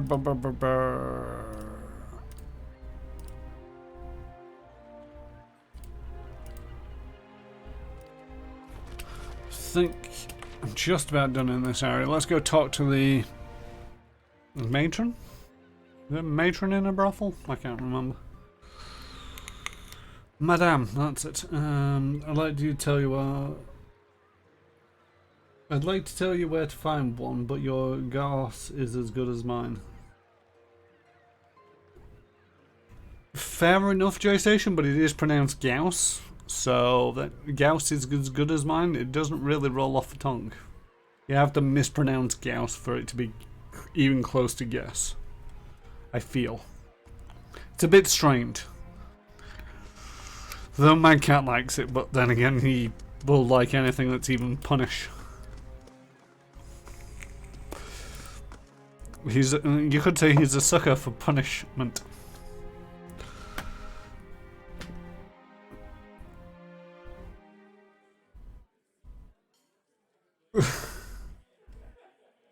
A bit strained. That doesn't sound like one of jokes. Good day, stranger.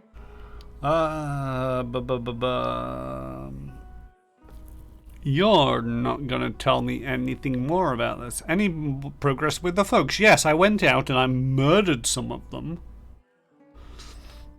And now I have a key that I don't know what to do with. Gauss. Calls.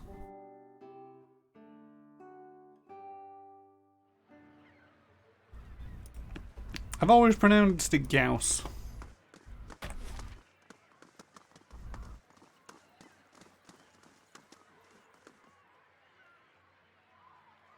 Right, time to go back around this place, trying to find the places. Hopefully it's marked on the minimap. Same, Gauss rhyming with calls.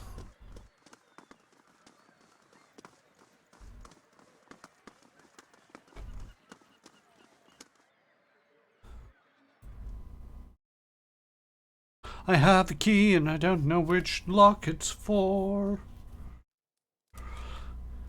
Okay, that's the drug den. I should have potentially checked for a hidden door or something like that, but...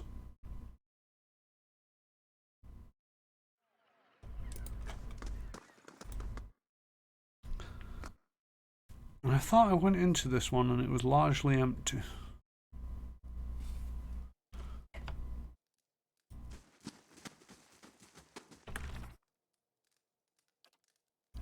Why does Kofek ring a bell?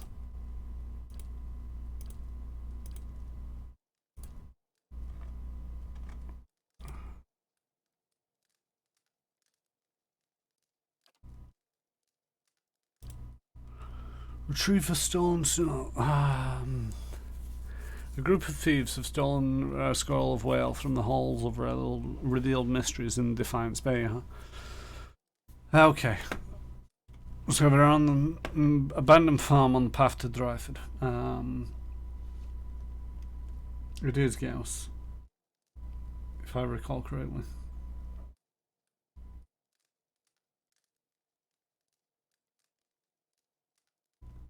Carl Frederick Gauss.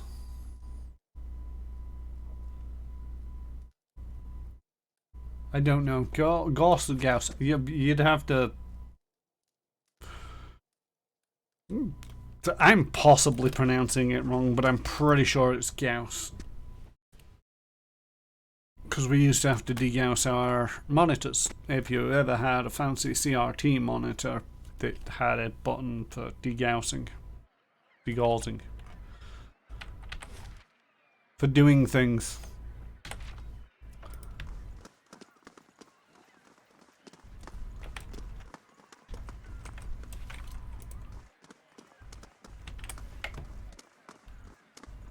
That's the abandoned home.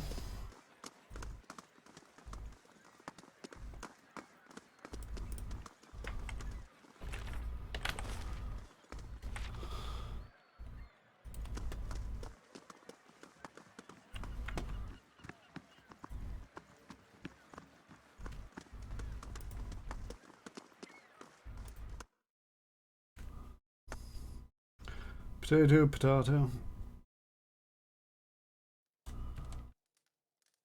Oh, they're just two people.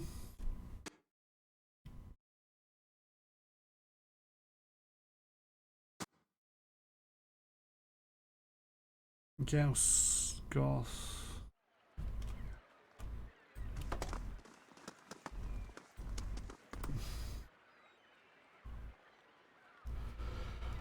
As much as I got as much as right to stand here as the guys going into the whorehouse. They don't like what I got to say, and they can go someplace else. This belong to you? That's mine, alright, and no one touches my dagger and lives. I'd like to see you try. Where? I should really wait until everybody's in position before starting up these kind of fights. Somebody is not in a happy place, and it's you. Get the smeg out of there. You two murder that guy.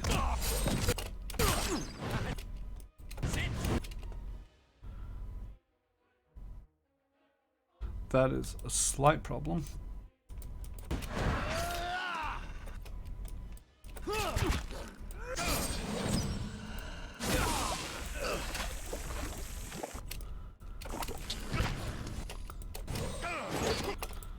Skelly Bob time.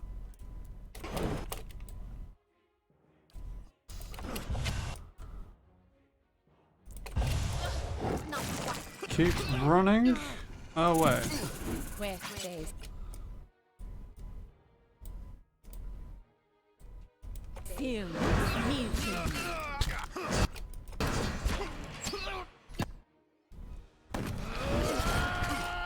Following your lead.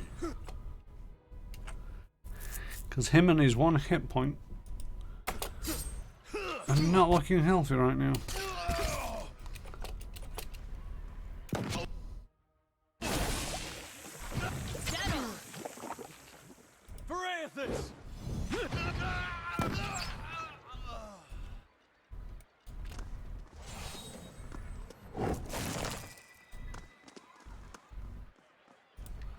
Yep, everyone's dead.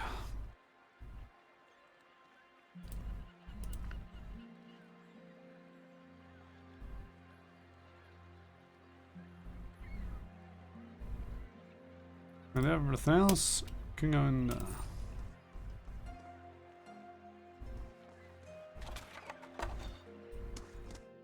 Oh no, I've been into this house. It's a whole pokey device.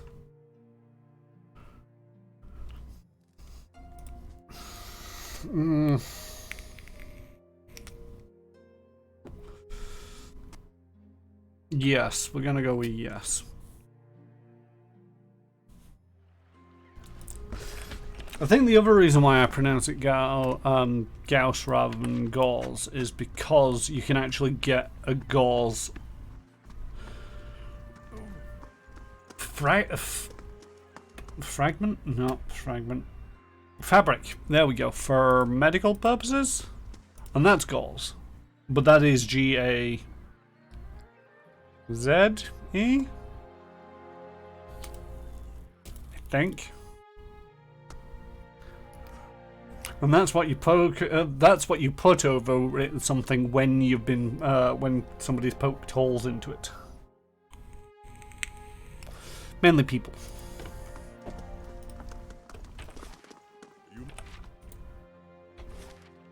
Way north. Sure. Pirate cities floating in the archipelago. The mountain halls of these northern dwarves. Plenty. I haven't been further south than the Deerwood myself. Maybe I'll come back after I've convinced the Ranganua and see all those things for myself. I hope you do.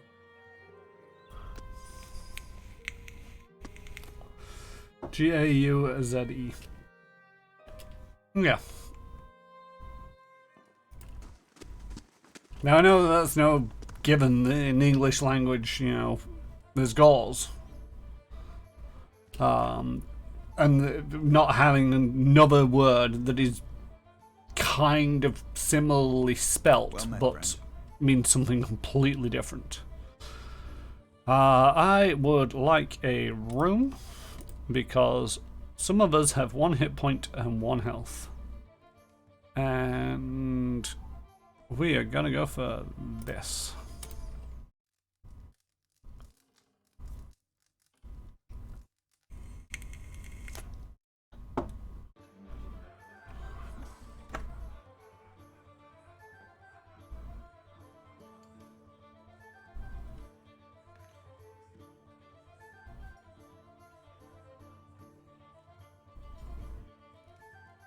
See,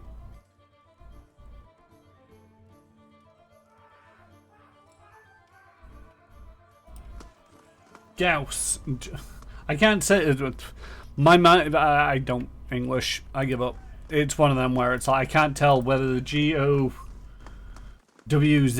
is the way that I'm trying to pronounce it or the way that everybody's telling me it should be pronounced. Because now I'm so confused as to what the proper pronunciation is at all.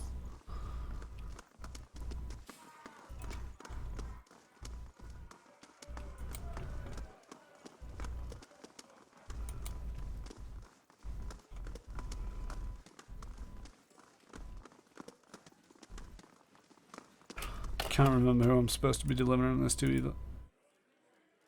Gareth.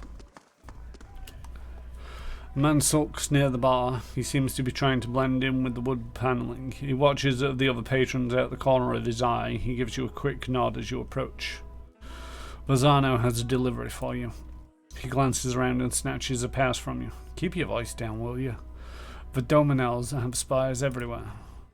He tucks the pouch away. You tell Vernazo this is the last time I'm buying from him. It's getting too dangerous for me. Did I just do something illegal? No. He grins weakly.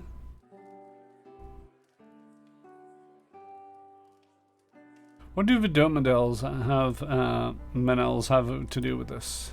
You have no idea, do you? Let's just say that the Domedels have, exclusive rights to certain merchandise within the city. Mazzano likes to make some extra coin from time to time by dealing in the same merchandise, undercutting the competition, he says. Tell me what was in that pouch? Bitter squash seeds. For they interrupt pregnancies. Even though they are not exactly legal, many folk nowadays prefer them to the risk of hollowborn or celibacy. He pulls a wry frown. Are we done? Yeah, we're done. Now get out of here before. I'm glad I rested before.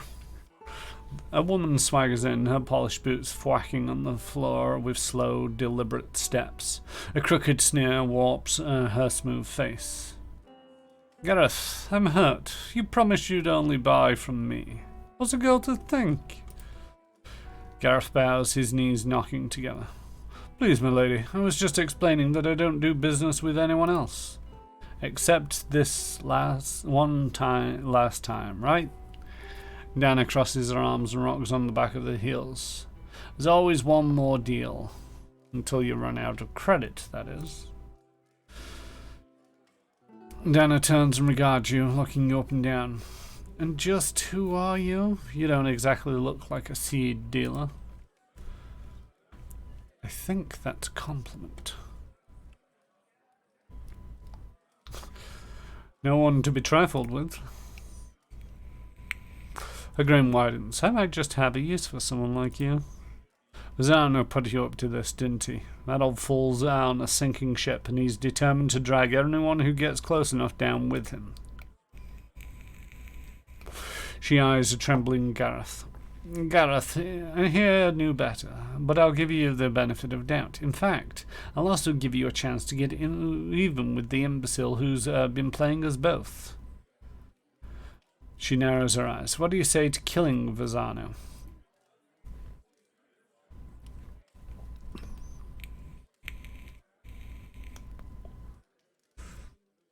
What if I kill you instead?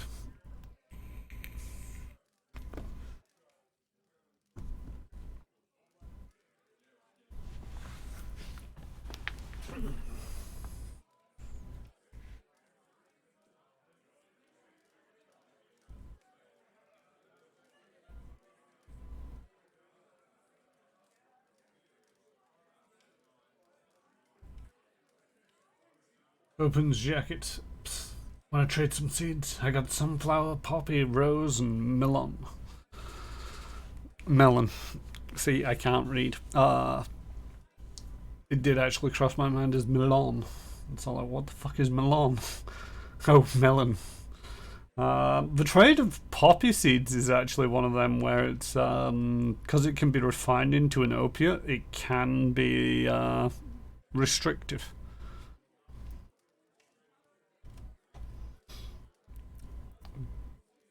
I got a sharp and ready blade here. Says you won't, and even if you did, you'd have all of House Dominel hounding for your blood. She speaks carefully. I guarantee that's not a problem you want. Why would I want to do that? Why wouldn't you? He used you to do his dirty work, and without telling you anything about what you were carrying, or who you're crossing. She taps a finger to a jar, and her voice slows. Of course, I'd also consider it a personal favour, and House Dominel is never stingy with its friends. She glances at Gareth. The loyal ones, anyway. I won't do it. She flicks a gloved hand at you. Then scurry back to Vazana and get your payment while you still can. Just make sure you stay out of my way.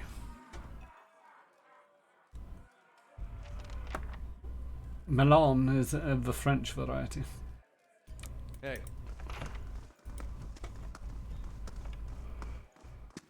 Well, okay, right. That's it's got so many side quests going on.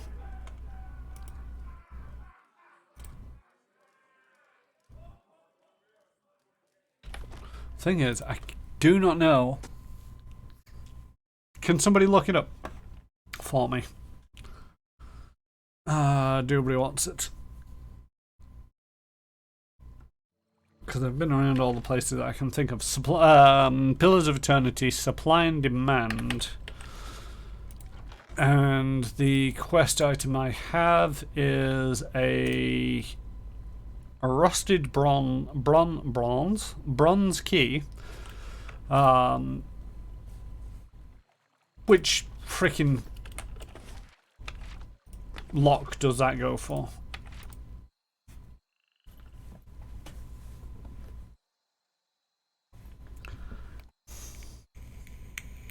Remember, I only really understand cardinal directions: north, south, east, west, and a little bit of to the left, to the right, up, down.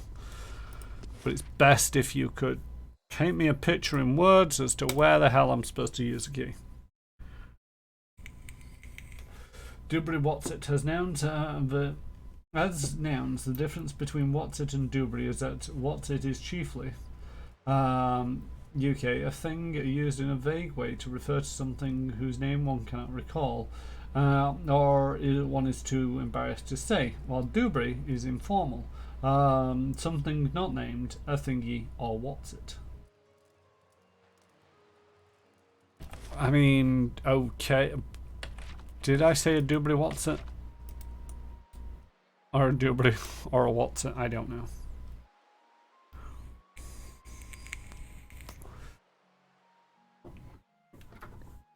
My brain is very much fried at the moment.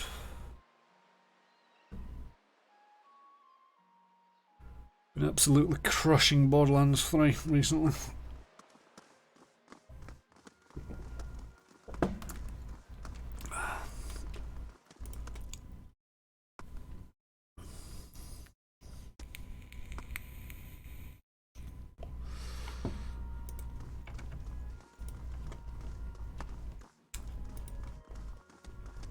Coming into here, hoping to find somebody's name that reminds me of who I'm here to see. Nans, there we go. Welcome. An elderly woman peruses the shelves with a quickness and the energy that belies her age. I'm afraid I don't have any, don't practice anymore, child. Too busy with my research. Immatel sent me. He said you'd be interested in these sept pieces we found. That chatty old fishwife's been blabbing about me, I see. She laughs and rolls her eyes. Never trust your secrets with a man with so much salt in his beard. Anyway, see what here have got? Nans examines the scepter, her eyes hooded by crinkled flesh. Itmal told you true. I'll buy this. Unfortunately, the broken scepter isn't as valuable as he might have led you to believe. She Steals a glance at your face, but her fingers tighten around the piece in her hands. I'll take it off you for 500.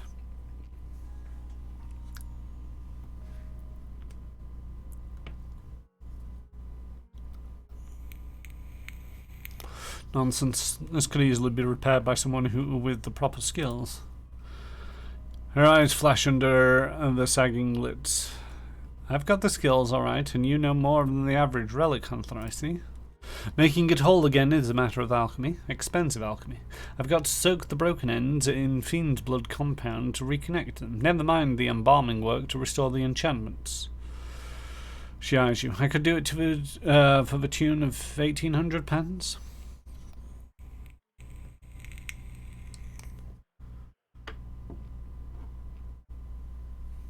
Just pay me for the pieces, and don't try and shortchange me this time. She looks at you again, pursing her thin lips. As you wish, and knowing that it is such a find, I'll give you 700. And regards you with bright, intelligent eyes. Can I help you with anything else? What do you do here?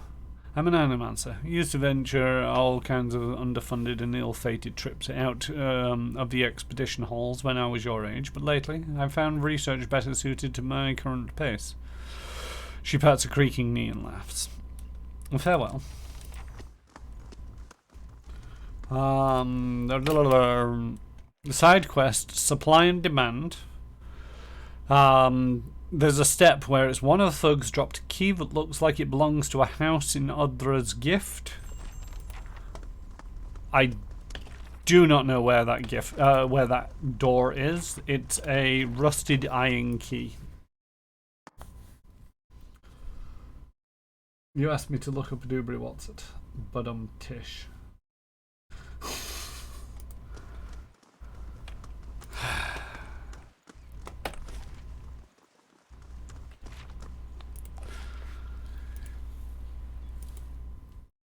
Hard work sometimes, you know that. Just so much hard work. At times.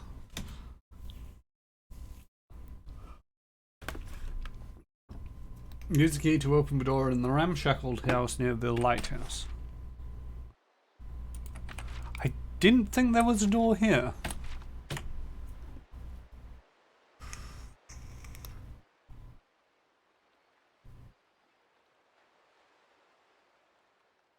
Or pick it with mechanics 4 or above. Ah. I did that. So is there something in here that I'm after? Oh. That's different. Let's have a quick save. Oh. Taxes collected lost 210 coppers to bandits and something. And earned 240. Okay. Are we building something? We don't have any spare companions. I wish I had more companions. Some spare ones. That finishes in 22 minutes. Nearly finished the barracks, which will hopefully stop the bandits.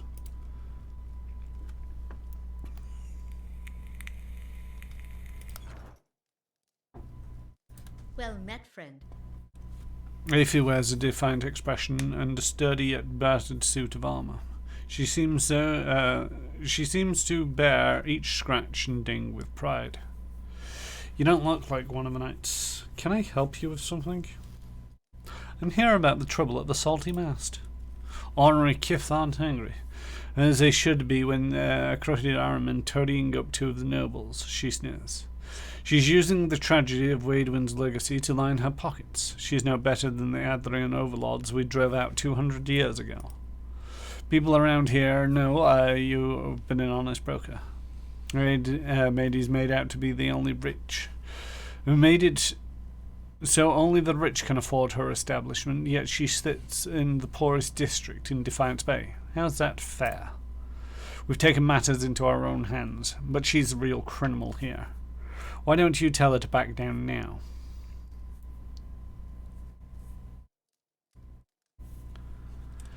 Mia's making a fortune, but her employees aren't. You're hurting them even more. I hadn't thought it that way. Her dull pauldron sag. Then I guess there's no point to that. This is there.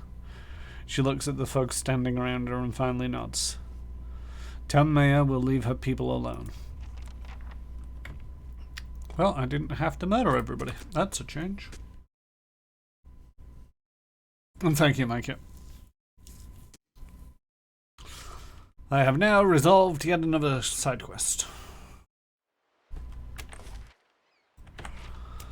Back to the brothel. Bum, bum, bum, bum, bum, bum, bum.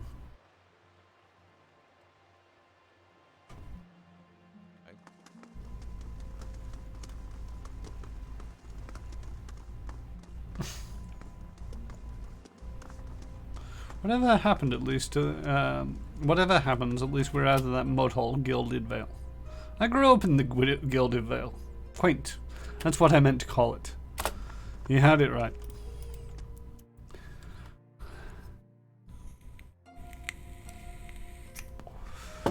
Bum, bum, bum. Off for a lunch break. Take care. Alright, Zen of the Games, thank you for joining us. I hope to see you again sometime and enjoy your lunch. Welcome.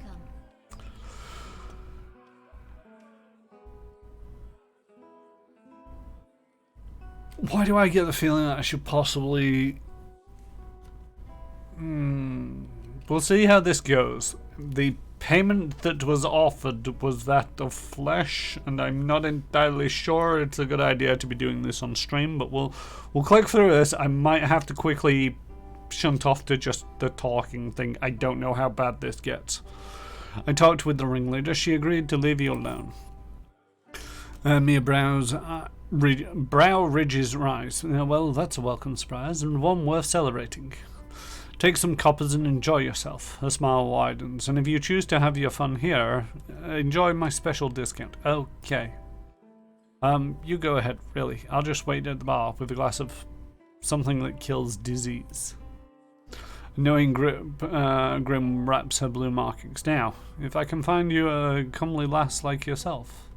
Now, just what can I do for a comely lass like yourself? Goodbye. Right, that is that quest over and done with. There's no way of hiding done quests. Which seems a bit odd.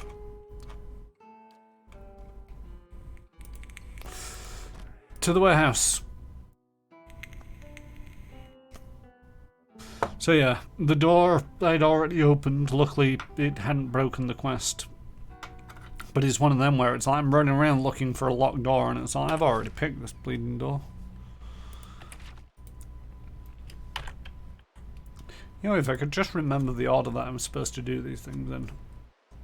Because I run from over there to over here to here to there to there. Lots of running around.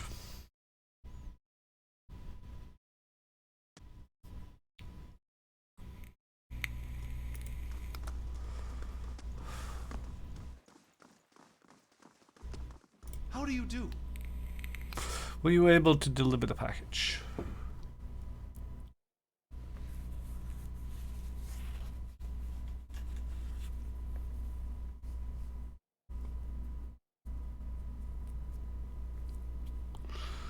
You didn't tell me things would get messy. I charge extra for that. The Dominels were there. Verzano's eyes fly open and he tugs at his beard. I was so careful. I always following the Velveeta. I couldn't have known.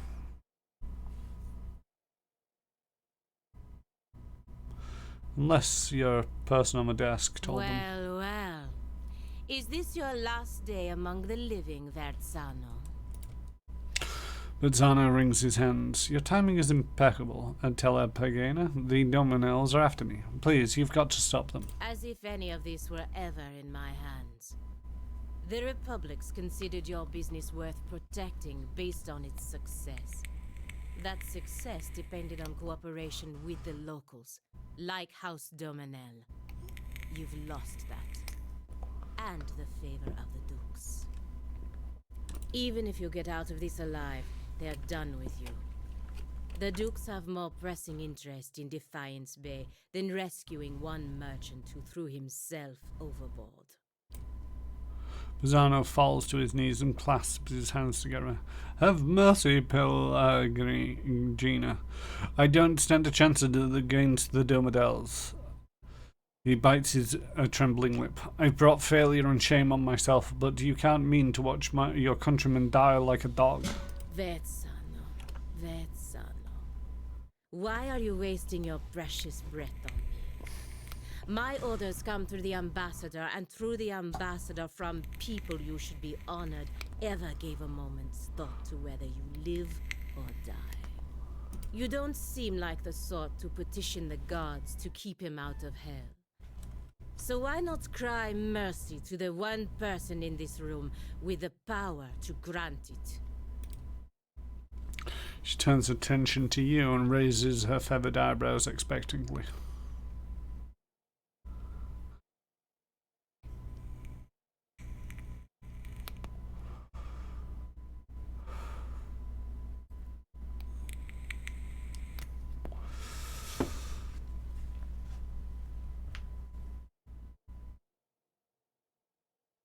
I'm just weighing up how I'm... See, I don't like the Dominels.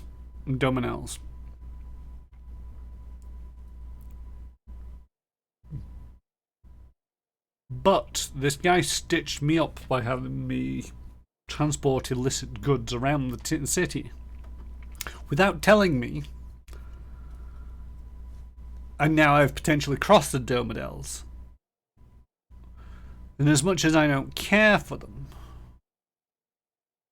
I don't really want to mess with them.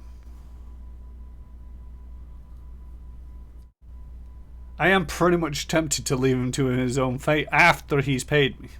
Vazano, you've got...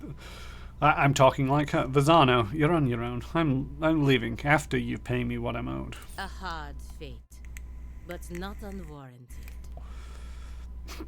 You've gained an item, forgiveness, added to your inventory. Vazano turned his tear-streaked face to you. I know you have a kind heart. Please, I never meant for either of us to come to harm. I only wanted to save my business. Don't let them slaughter me like this. Do as you will. He's no longer my concern.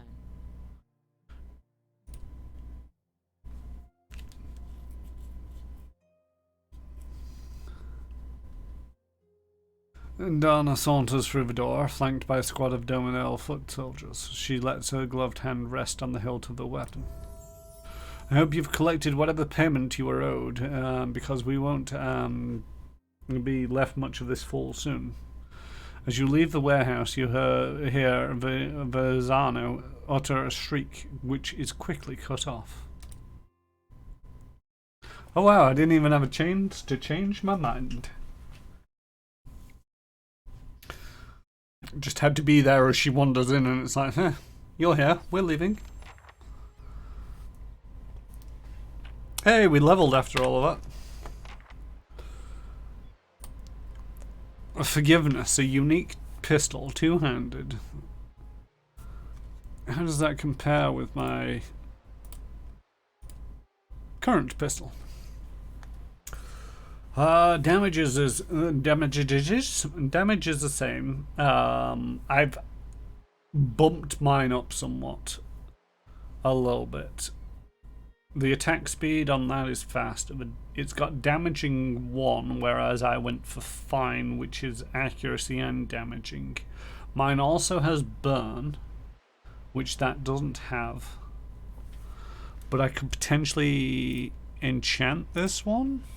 I can't change that enchantment, but I could put a burning lash back on there, or a freezing lash.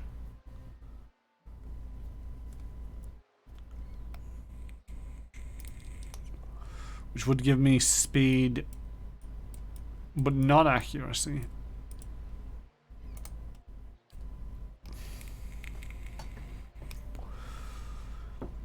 I mean, to a certain degree, that's burning damage.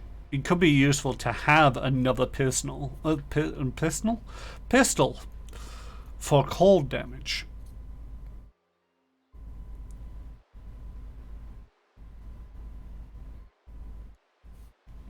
shall keep it in mind. I also like getting given a pistol called Forgiveness when I've just basically...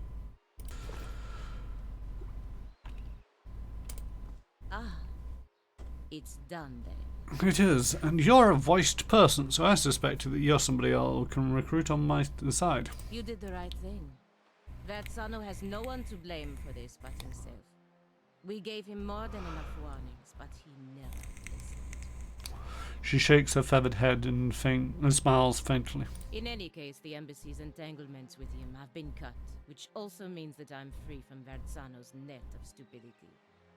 You have my thanks. Whether you intended to or not, you've done the Valian Republics a service today, ridding us of him. I work closely with the embassy to protect our interests, but lately I think our gaze has been too narrow.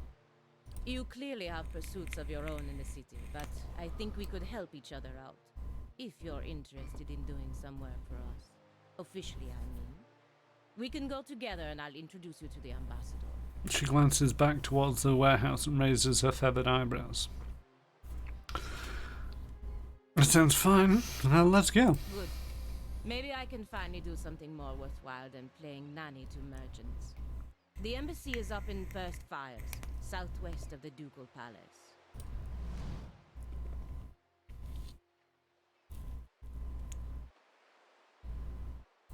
Can't dismiss myself. As much as I don't want to dismiss this guy, because he is a channel, it's one of them where it's like, I'm not... Hey, Krifu, how's it going? One of the problems I have with a lot of these style of games is the fact that, you know, you don't really get to know very often or spend time with a lot of the party if they're in your roster, which is fine. But it does give me a sense towards the end, especially, that it's like I've missed out on something by not having them in my party. But you end up with more people than you can have in your party to give you choice. But that choice always makes me feel like I don't want to make these choices. I want to have... I want to know everything all at once, but you very rarely get that, especially in one playthrough. I mean, there's been some diverging paths. It's all I could have sided with the Omidels just then. I could have made some other choices that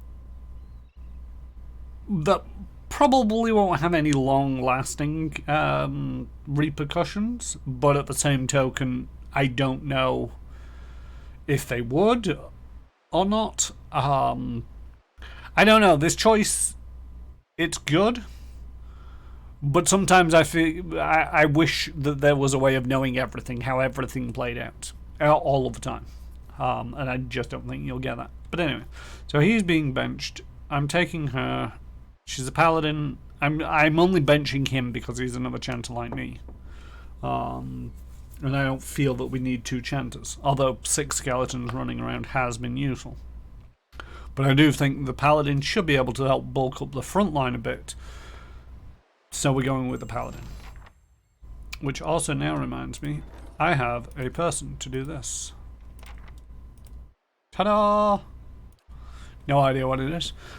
Somewhere in the deeps of the ruins of Ivrel's well, a pair of peregrine prey and travellers and offer up sacrifices to their mother. In the past, travellers simply knew to avoid all the trails leading near the well. Okay. So we're assisting in that. Has the barracks been finished?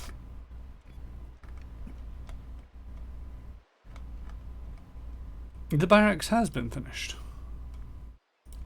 Wonder when that got finished.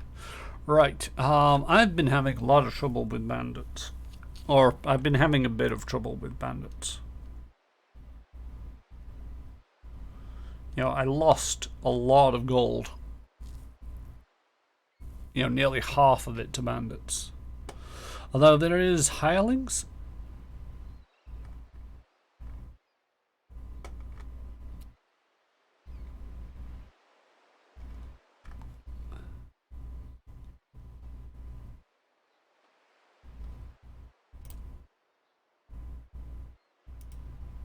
Okay. So these very quickly allow me to bump up or lower, bump up my scores here. 10 copper pieces a day. Oh no, it cost me 30, it costs 10 a day, and that's the same for everybody. Okay. So the thing is, I'm earning... Are these every day? 1, 2, 3, 4. I earned on the turn 5 on the 15th and on turn 10 on the 18th. So every 3 days. So I can afford to hire roughly 3 people. And I want to increase my security more than anything.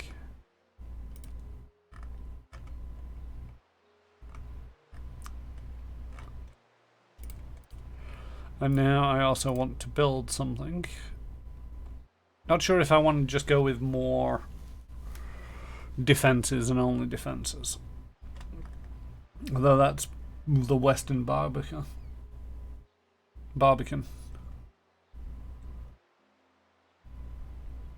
Western Barbican, the Bailey.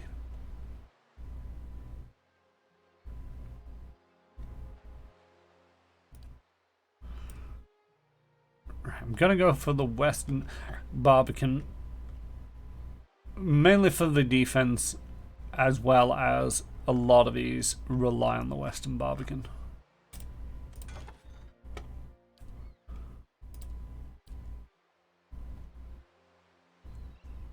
We've got 3 hirelings. We should be making enough to be able to afford 6, but I'd like some degree of profit. I want to see how effective also just having 3 is, although it's also, we've now just got the barracks, which upped it by 3, and then we've upped it by 6 by hiring these people. So it's jumped from 6 to 15 in a very short space of time. We'll see how the taxes do. Right, journal. Actually, no, let's have a look at you, because I don't know how to play Paladin in this game. Right, first of all, you're wearing armor, great stuff. Your AI is going to be aggressive, and it's going to be... This character will actively seek out nearby enemies for combat, regardless of whether or not they are being directly attacked. Yes, that's what I want. You have a fine pistol, but mine's better. But you're going for sword, and it's 200? It's 100. Do I have any special swords in here? I do not. Right. I'm ready.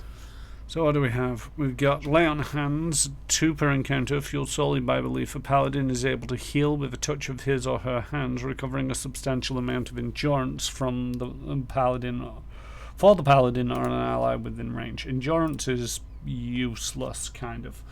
It can be useful, but at the same token, it's one of them where it's like, yeah, great. It's... I have a fair amount of passive healing for the endurance, but what I'm really concerned about is the lack of health that I have at times. Flames of devotion, calling upon the paladin's inner fire, causing their equipped weapons to burst into flame, adding burn damage to their next attack. Full attack, 50% damage as burn, plus 20 accuracy, plus 25% as damage as burn.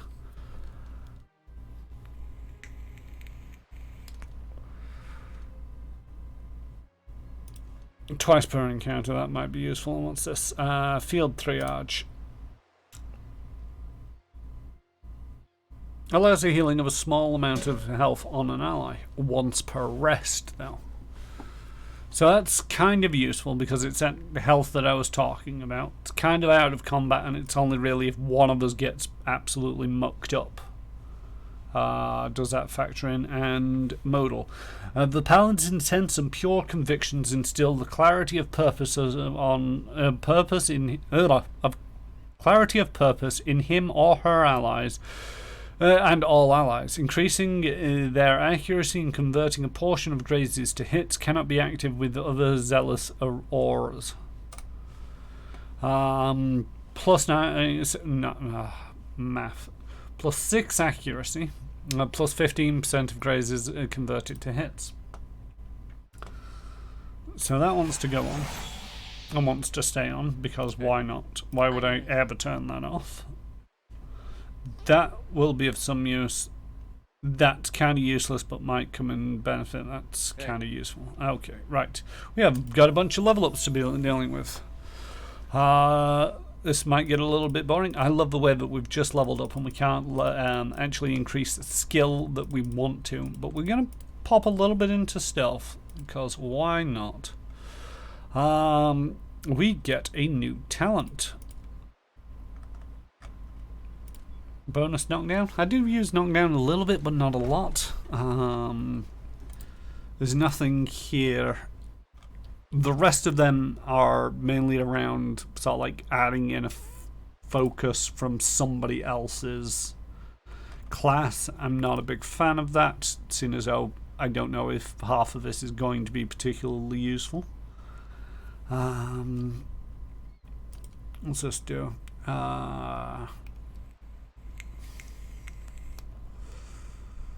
Does raw damage over time.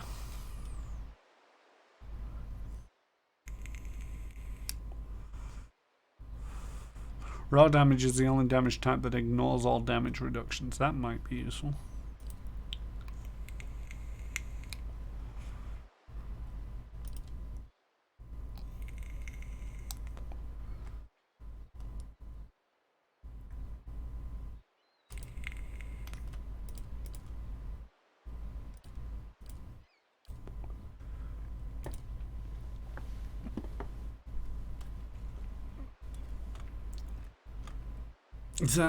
That's another couple of strikes, isn't it? Yeah, I'll take the envenomed strike. For that guy, either endurance, you get some more law, because why not? Oh, you also get a new thing. Interdiction. It condemns a priest's foes, dazing any enemies in the area of effect. Dazed for 8.5 seconds. Inspired flame. Faithful of Magrin gain an accuracy bonus to sword and arquebus and can cast a special version of burst of summer flame. Aggrandizing radiance. Everyone receives less healing from the priest's holy radiance, but the priest gains bonuses to all attributes. Nope. Allies gain accuracy bonus from the priest's holy radiance once per encounter, and it lasts for 12 seconds.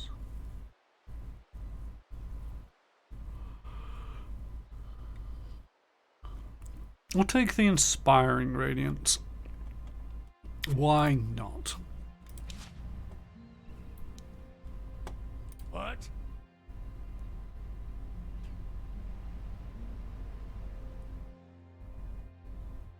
Ready, Watcher. You didn't level up. How close are you to level up? You're real close to level up. Okay, you'll probably level up next thing that we fart at. Mechanics. Carry everything else over, and these are invocations. These are the... Oh, these are the summoning abilities. It's one of them because it's It's not very clear, I feel, on the difference between phrases and evocations. A new batch of them. At the sound of his voice, the killer's throws stiff, paralyzes enemies within the area of effect. 4 phrases, and it's a 6.5 meter cone with paralysis for 10 seconds. Jensnick slew the beast, but soon faced the kin. Conjures 3 worms into existence. I do like my summons, and worms are always fun. My son, do you see your sisters across the moor? Amasses stray soul fragments to form 2 will-o-wisps to fight for the party. Again, like my summons. Not entirely sure worms or will-o-wisps. I love the way that will-o-wisp, it's highlighted will, whereas will isn't a highlightable thing. Because, or it shouldn't be highlighted because it's telling me about the will defense, not the fact that they're will-o-wisps. Raidney Darnet's ghost spake, I catch you, Ben Fiedel. Causes enemies in the area of effect to be terrified. Okay. Shatters their shackles, cast off their chains, increases the duration of and defends against hobbled, struck, paralyzed, and petrified effects on allies in the area. Okay, so that might be useful if that becomes a thing, but I'm probably just going to stick with the summoning stuff because fun.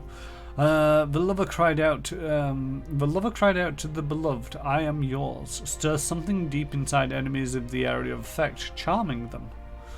Charmed for 10 seconds. What does charm do? A charmed target fights on behalf of the enemy at reduced capacity. Speed and accuracy and defenses are reduced by 25. Charmed is exclusive, meaning a character can only have 1 charmed affliction at a time. A newer one will dispel any older one present.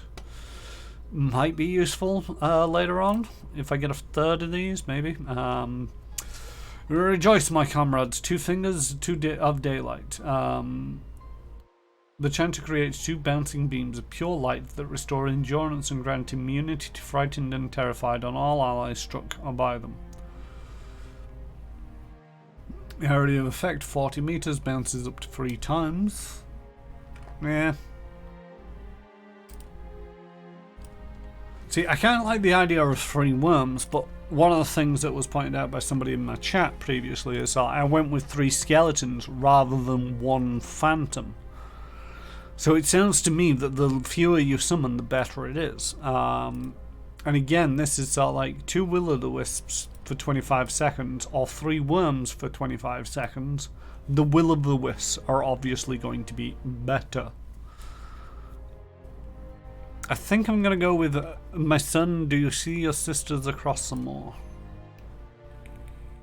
And now I also get a talent, beloved spirits. Oh no, that's the...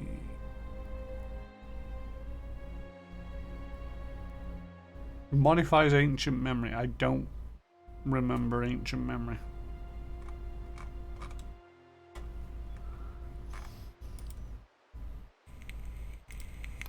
Tempted to take gunner so that I can increase my reload speed.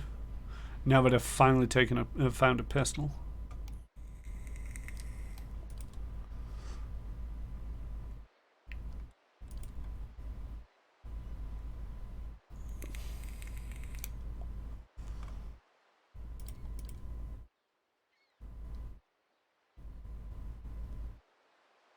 Let's go with gunner. It's passive. I like passive abilities because I don't have to think about them. They just happen. And the wizard, your lore goes up. We get spells.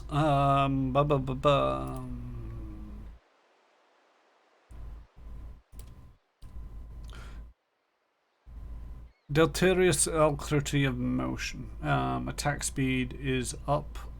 Endurance. It takes endurance damage over time, but has an increased move speed. I'll take it. You know what? I'll take it.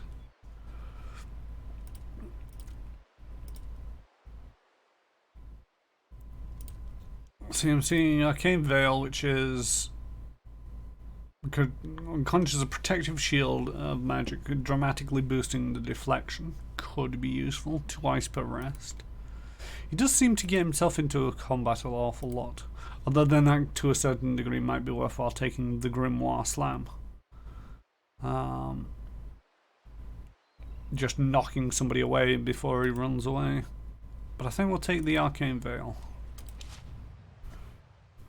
Do you have an option to chop and change the party as needed, or once you dismiss you have to hunt them down again? So you do have the option to go back to the keep. So you must be at the stronghold to recruit or dismiss party members, but once I go back to my stronghold keep, then I can chop and change them in and out as I need to.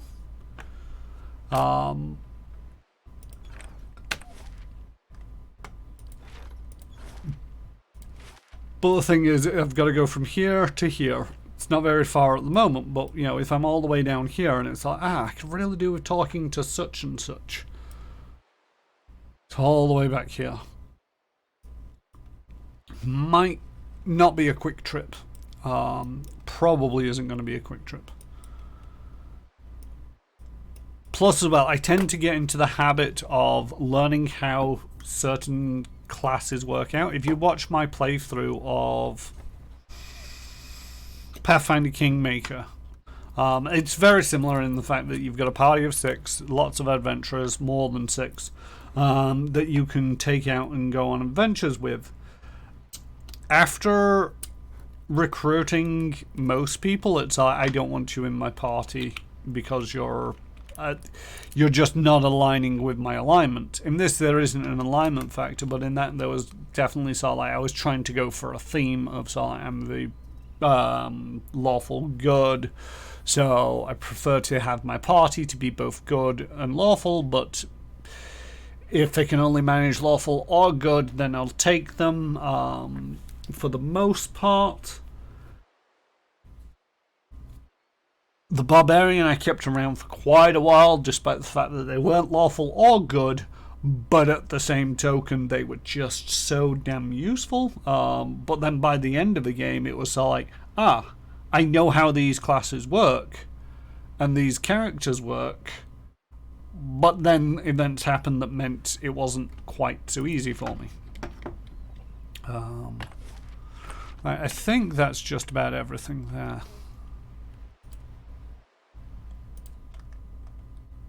Children of the Five Sons, go to the embassy. We're not going to the lighthouse just yet. Not doing that one. Don't know where that one's going to lead me to. Explore the endless paths now. Find the ruins now.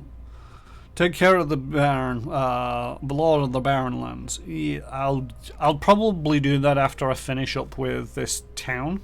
I have a feeling that I've managed to level up somewhat here and also gather 6 people rather than 4, so that's going to be a lot easier. The Trials of Donuts, just spend time travelling with him. He's not said anything yet.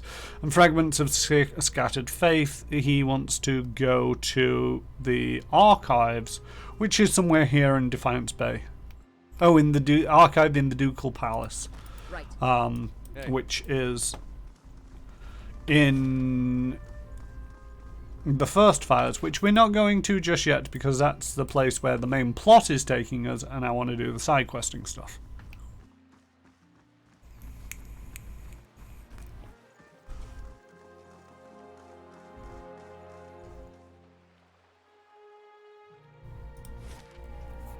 So we're off to Heritage Hill. It will take 30 minutes. 30? I can English, honest.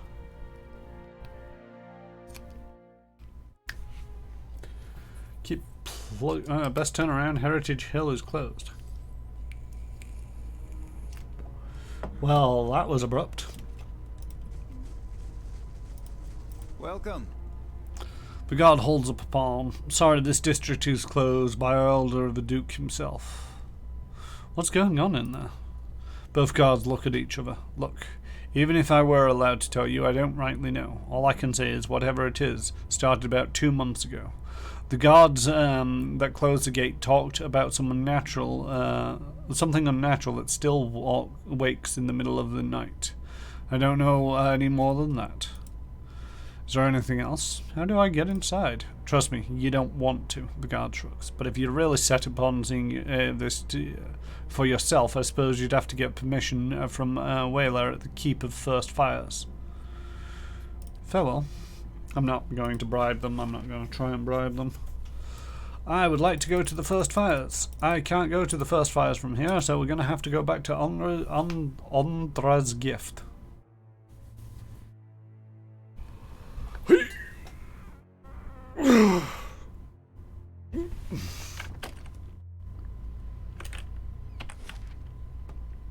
That's not that. I do not understand this game. It will take 50 minutes to complete your journey to the First Fires. Let us off to the First Fires.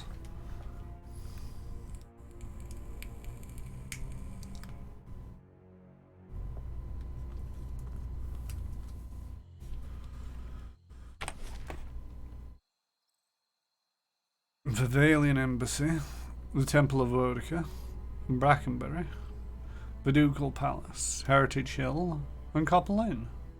The Crucible Keep. Well, this seems like a very fun place to be. All these circling feet heading nowhere. Valian Embassy.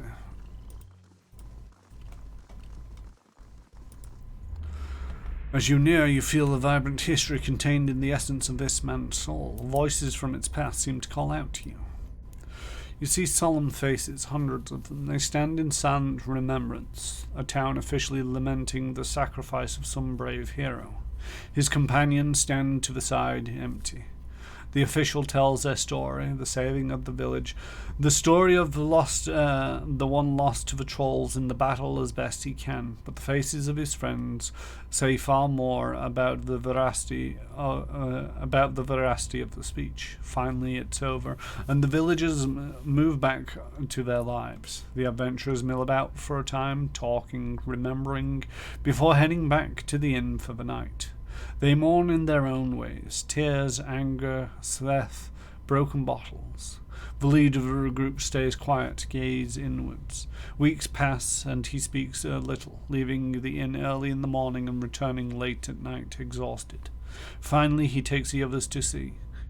A statue, life-size, beautiful in its crude design. Villagers mounted in the square as the group leaves, still empty, but a little less broken. The statue smiles at them as they leave.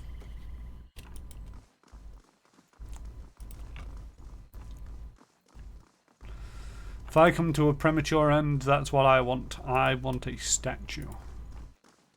I don't have to have done anything heroic, mind you. I just want a statue of me.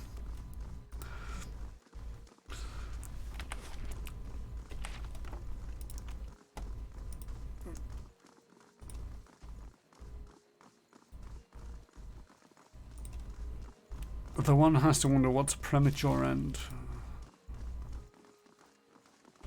Oh, this would be our Church of Woodica. Dear Woodens. Probably the first thing we burned during the Revolution. Adjust a car. Am I allowed in here? Can I go in here? Anybody gonna stop me? Anybody gonna try and stop me? I'm just going to secure the outside for the moment and talk to anybody that I can talk to.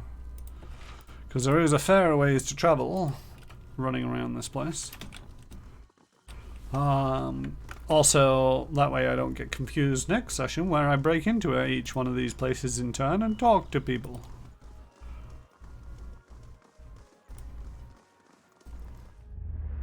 As you near, you feel the vibrant history contained in the essence of this man's soul. Voices from its past seem to call out to you.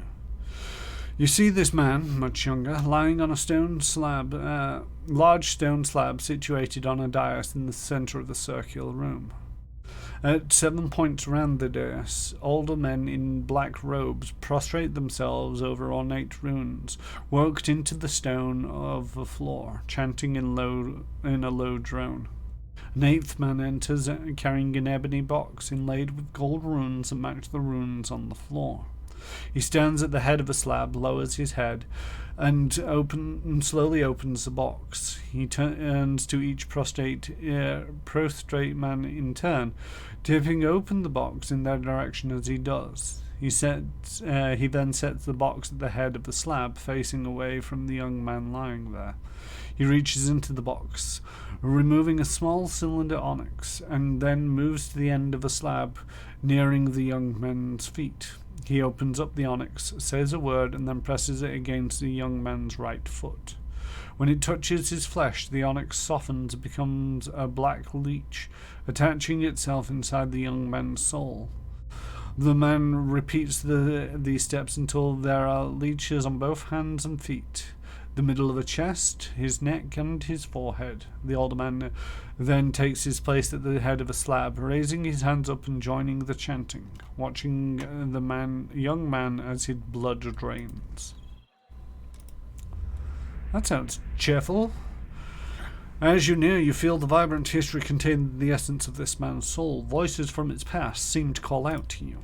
You see a dimly lit street lined with buildings. Most of them are dark and quiet, but one at the edge of the canal is bright and noisy, defying the night. This Araman stands in the dark, huddled against the cold of the shadows, keeping away from everything. He stares at the door of the lit building, intently studying it. There's a sign hanging on the door, on the side of the building. It's barely legible in the dark, but it appears to read Goose and Fox. Moving from inside the building perks the Araman up. He pulls his cloak closer to his face, and his breath speeds up, catching slightly. His excitement is palatable. The main door of the establishment opens, releasing a cacophony of laughter and shouting. Light spills upon the street, illuminating the solitary figure in the doorway. The Araman stands, bringing his right hand up in front of his face, palm down, fingers extended. The figure exits the Fox and Goose and stumbles into the darkness, swaying slightly as it walks unsteadily down the street. The Araman follows the figure, muttering a few words under his breath and gently wiggling his hand. The tips of his fingers start glowing lightly, steam rising from them against a cold air. He increases his pace, intent on catching the figure disappearing into the night. He shakes his hand once more, and the tips of his fingers burst into flame, the flickering light revealing a manic glee in his eyes. He closes on the figure, nearly hyperventilating with happiness, and whispers a name, Caron. The figure jumps slightly and begins to turn as the Araman extends his hand, leveling his fingers directly at the figure. He's trying to kill me. Well, not me. It was spelt wrong. The stone of this ancient tower has been blackened by centuries-old fires, surrounded by patches of wildflowers. It looks like a memorial.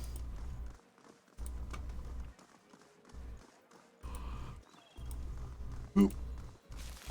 Snag that. Very few people around this place.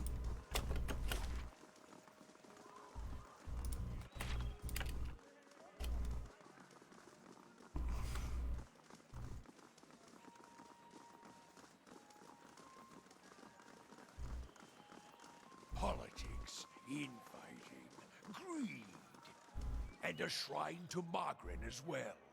Her clergy belongs there. As you near, you feel the vibrant history contained in the essence of this woman's soul. Voices from the past seem to call out to you. You see a small mobile stall covered with various goods and sundries. This woman is... look at her. Yeah. Choking on coffee. Nearly choking on coffee. This woman stands next to it, engaged in lively discussion with the man who is holding one of the items she is selling. She has a light, friendly countenance and is trying to explain to the man how to control the item.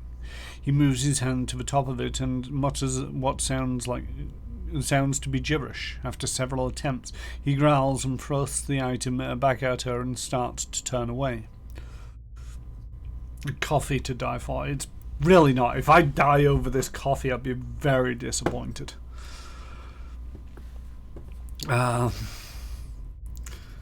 She stops him with a hand on his shoulder and holds the item up in front of his face. She traces her finger over the top of it, slowly and distinctly repeating the same phrase over and over.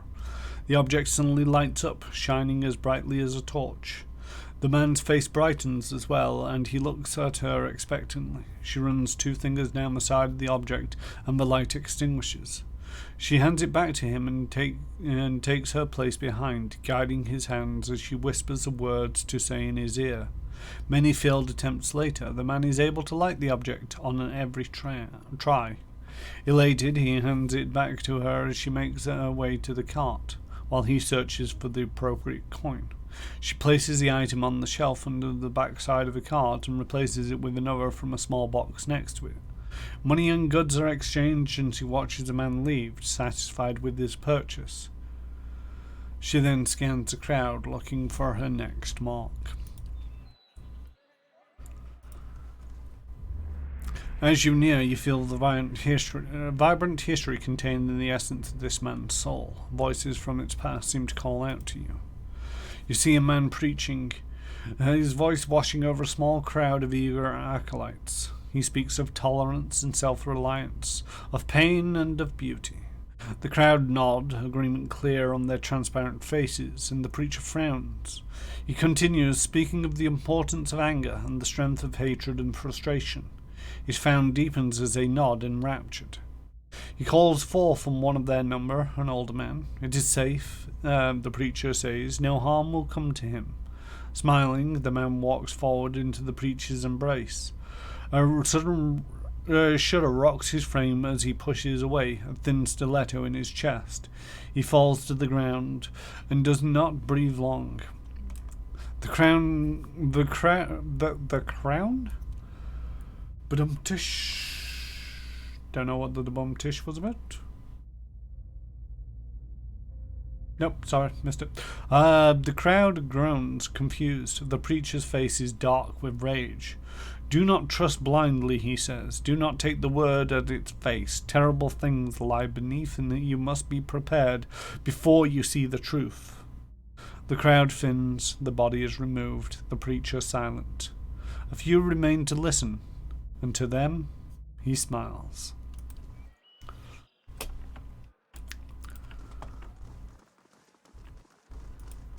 There's a lot of these where it's like, some of it kind of makes sense, but at the same token, it's like he's just straight up murdered somebody in the street, or the person whose soul it was murdered somebody in the street, and nobody batted an eyelid, or called out to complain, or do anything other than just sort of like wander away.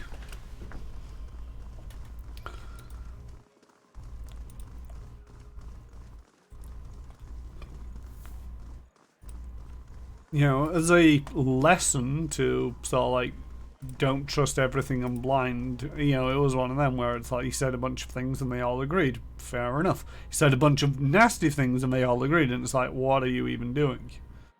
I'm going to murder one of you. Let's see how that goes.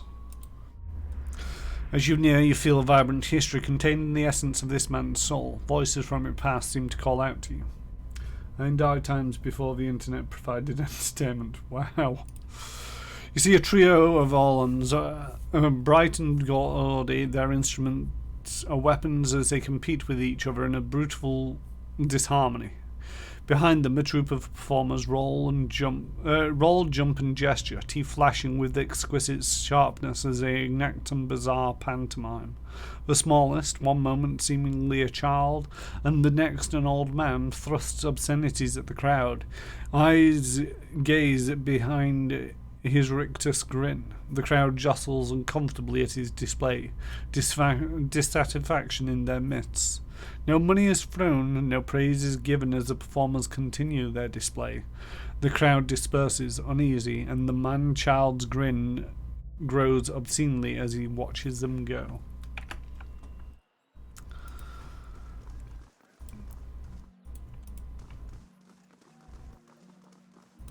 I think that just about covers all the footwork that we got to do around here. So, we're a little bit late, but we're also a little bit late in starting. So I'm going to be calling it here. End of session 9. When did we enter this bleeding town? I have a feeling that it was like 2 or 3 sessions ago. So at the end of session 6, we're in the Goose and Fox. We're at the end of session 9. Other than the Goose and Fox is a tavern at the first area that I came into. So it's been 3, well, it's going to be 4 sessions just in this one little city. It's not to say that it's a bad thing.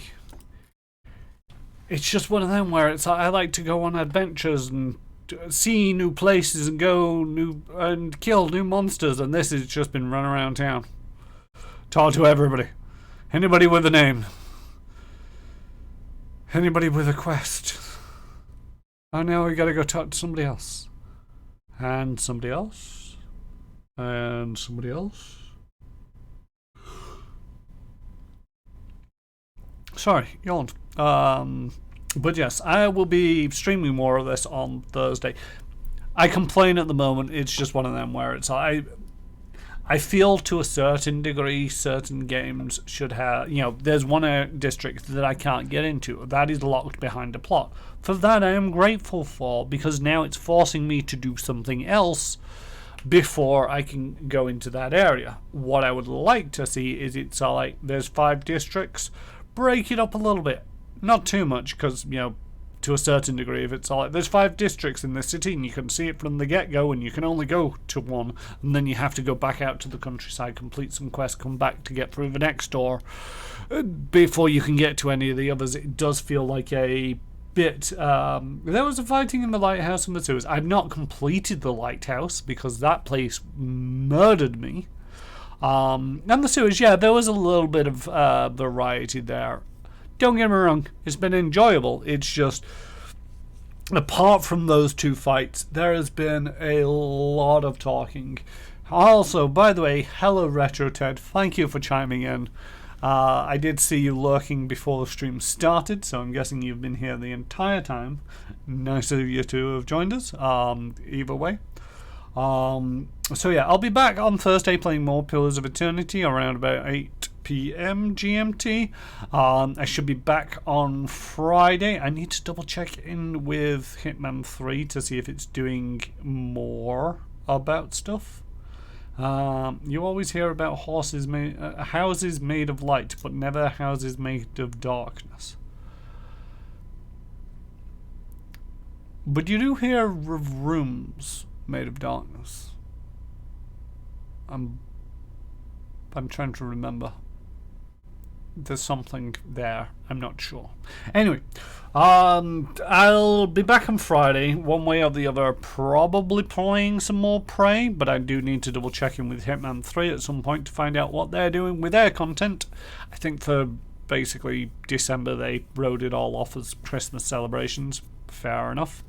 I've been watching, always watching, Room, yes, but never houses.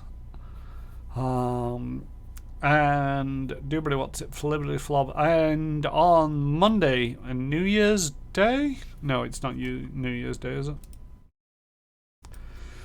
Oh, I remember Friday is New Year's Eve. Yes, I remember it's New Year's Eve. It does not make one jot of difference to me. It's one of them, so I don't care. Rolling from one day to the next. The fact that it restarts a year means very little to me. There's a reasonable chance that certain people might not be here. Monday is New Year's. No, Monday is the Boxing Day of. It's the bank holiday in lieu of New Year's Day, which is on Saturday. So Friday to Saturday, it will be New Year's. There'll probably fireworks going on outside my house, which will scare the bejesus out of me as I try to play Prey.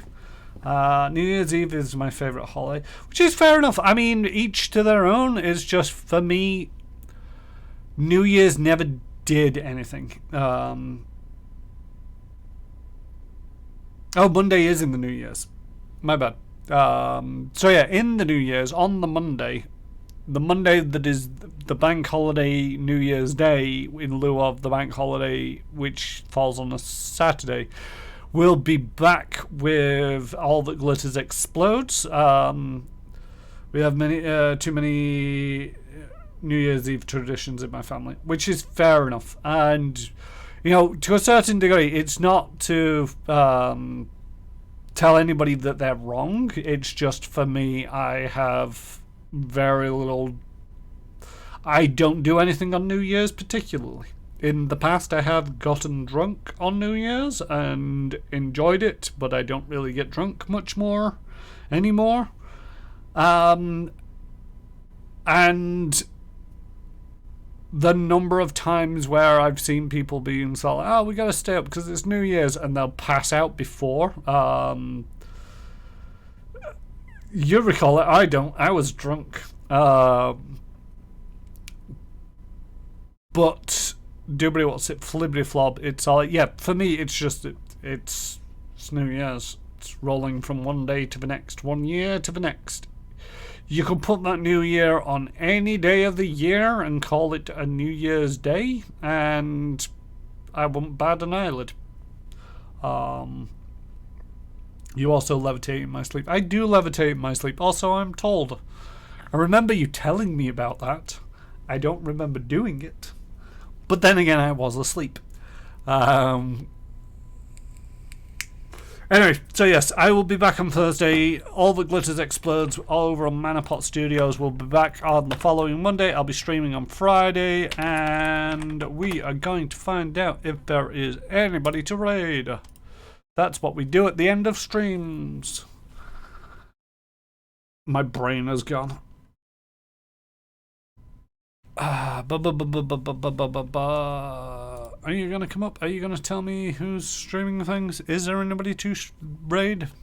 Anybody that I know to raid? I got Shanghai. Shanghai is playing some Sonic Colors Ultimate. I'm guessing it says Ultim. I'm guessing it's Ultimate. So we are going to go over there and raid them. Because why not? They have been at it for an hour. They don't seem to be playing the game at the moment. Oh no, they've just switched over. So I usually manage to catch people either as they're on break, going on break, or at the start of their streams before they even started talking, and it's like, okay, yes, go raid this channel, which will be silent for the next 5-10 minutes or so. Shanghai. I think I've spelled that right. I need to double check. I should probably just copy it from there and paste it into there. And alright, so yeah, we're gonna raid Shanghai. Thank you for joining me. Hope that to see you again soon. And until next time, tidy bye.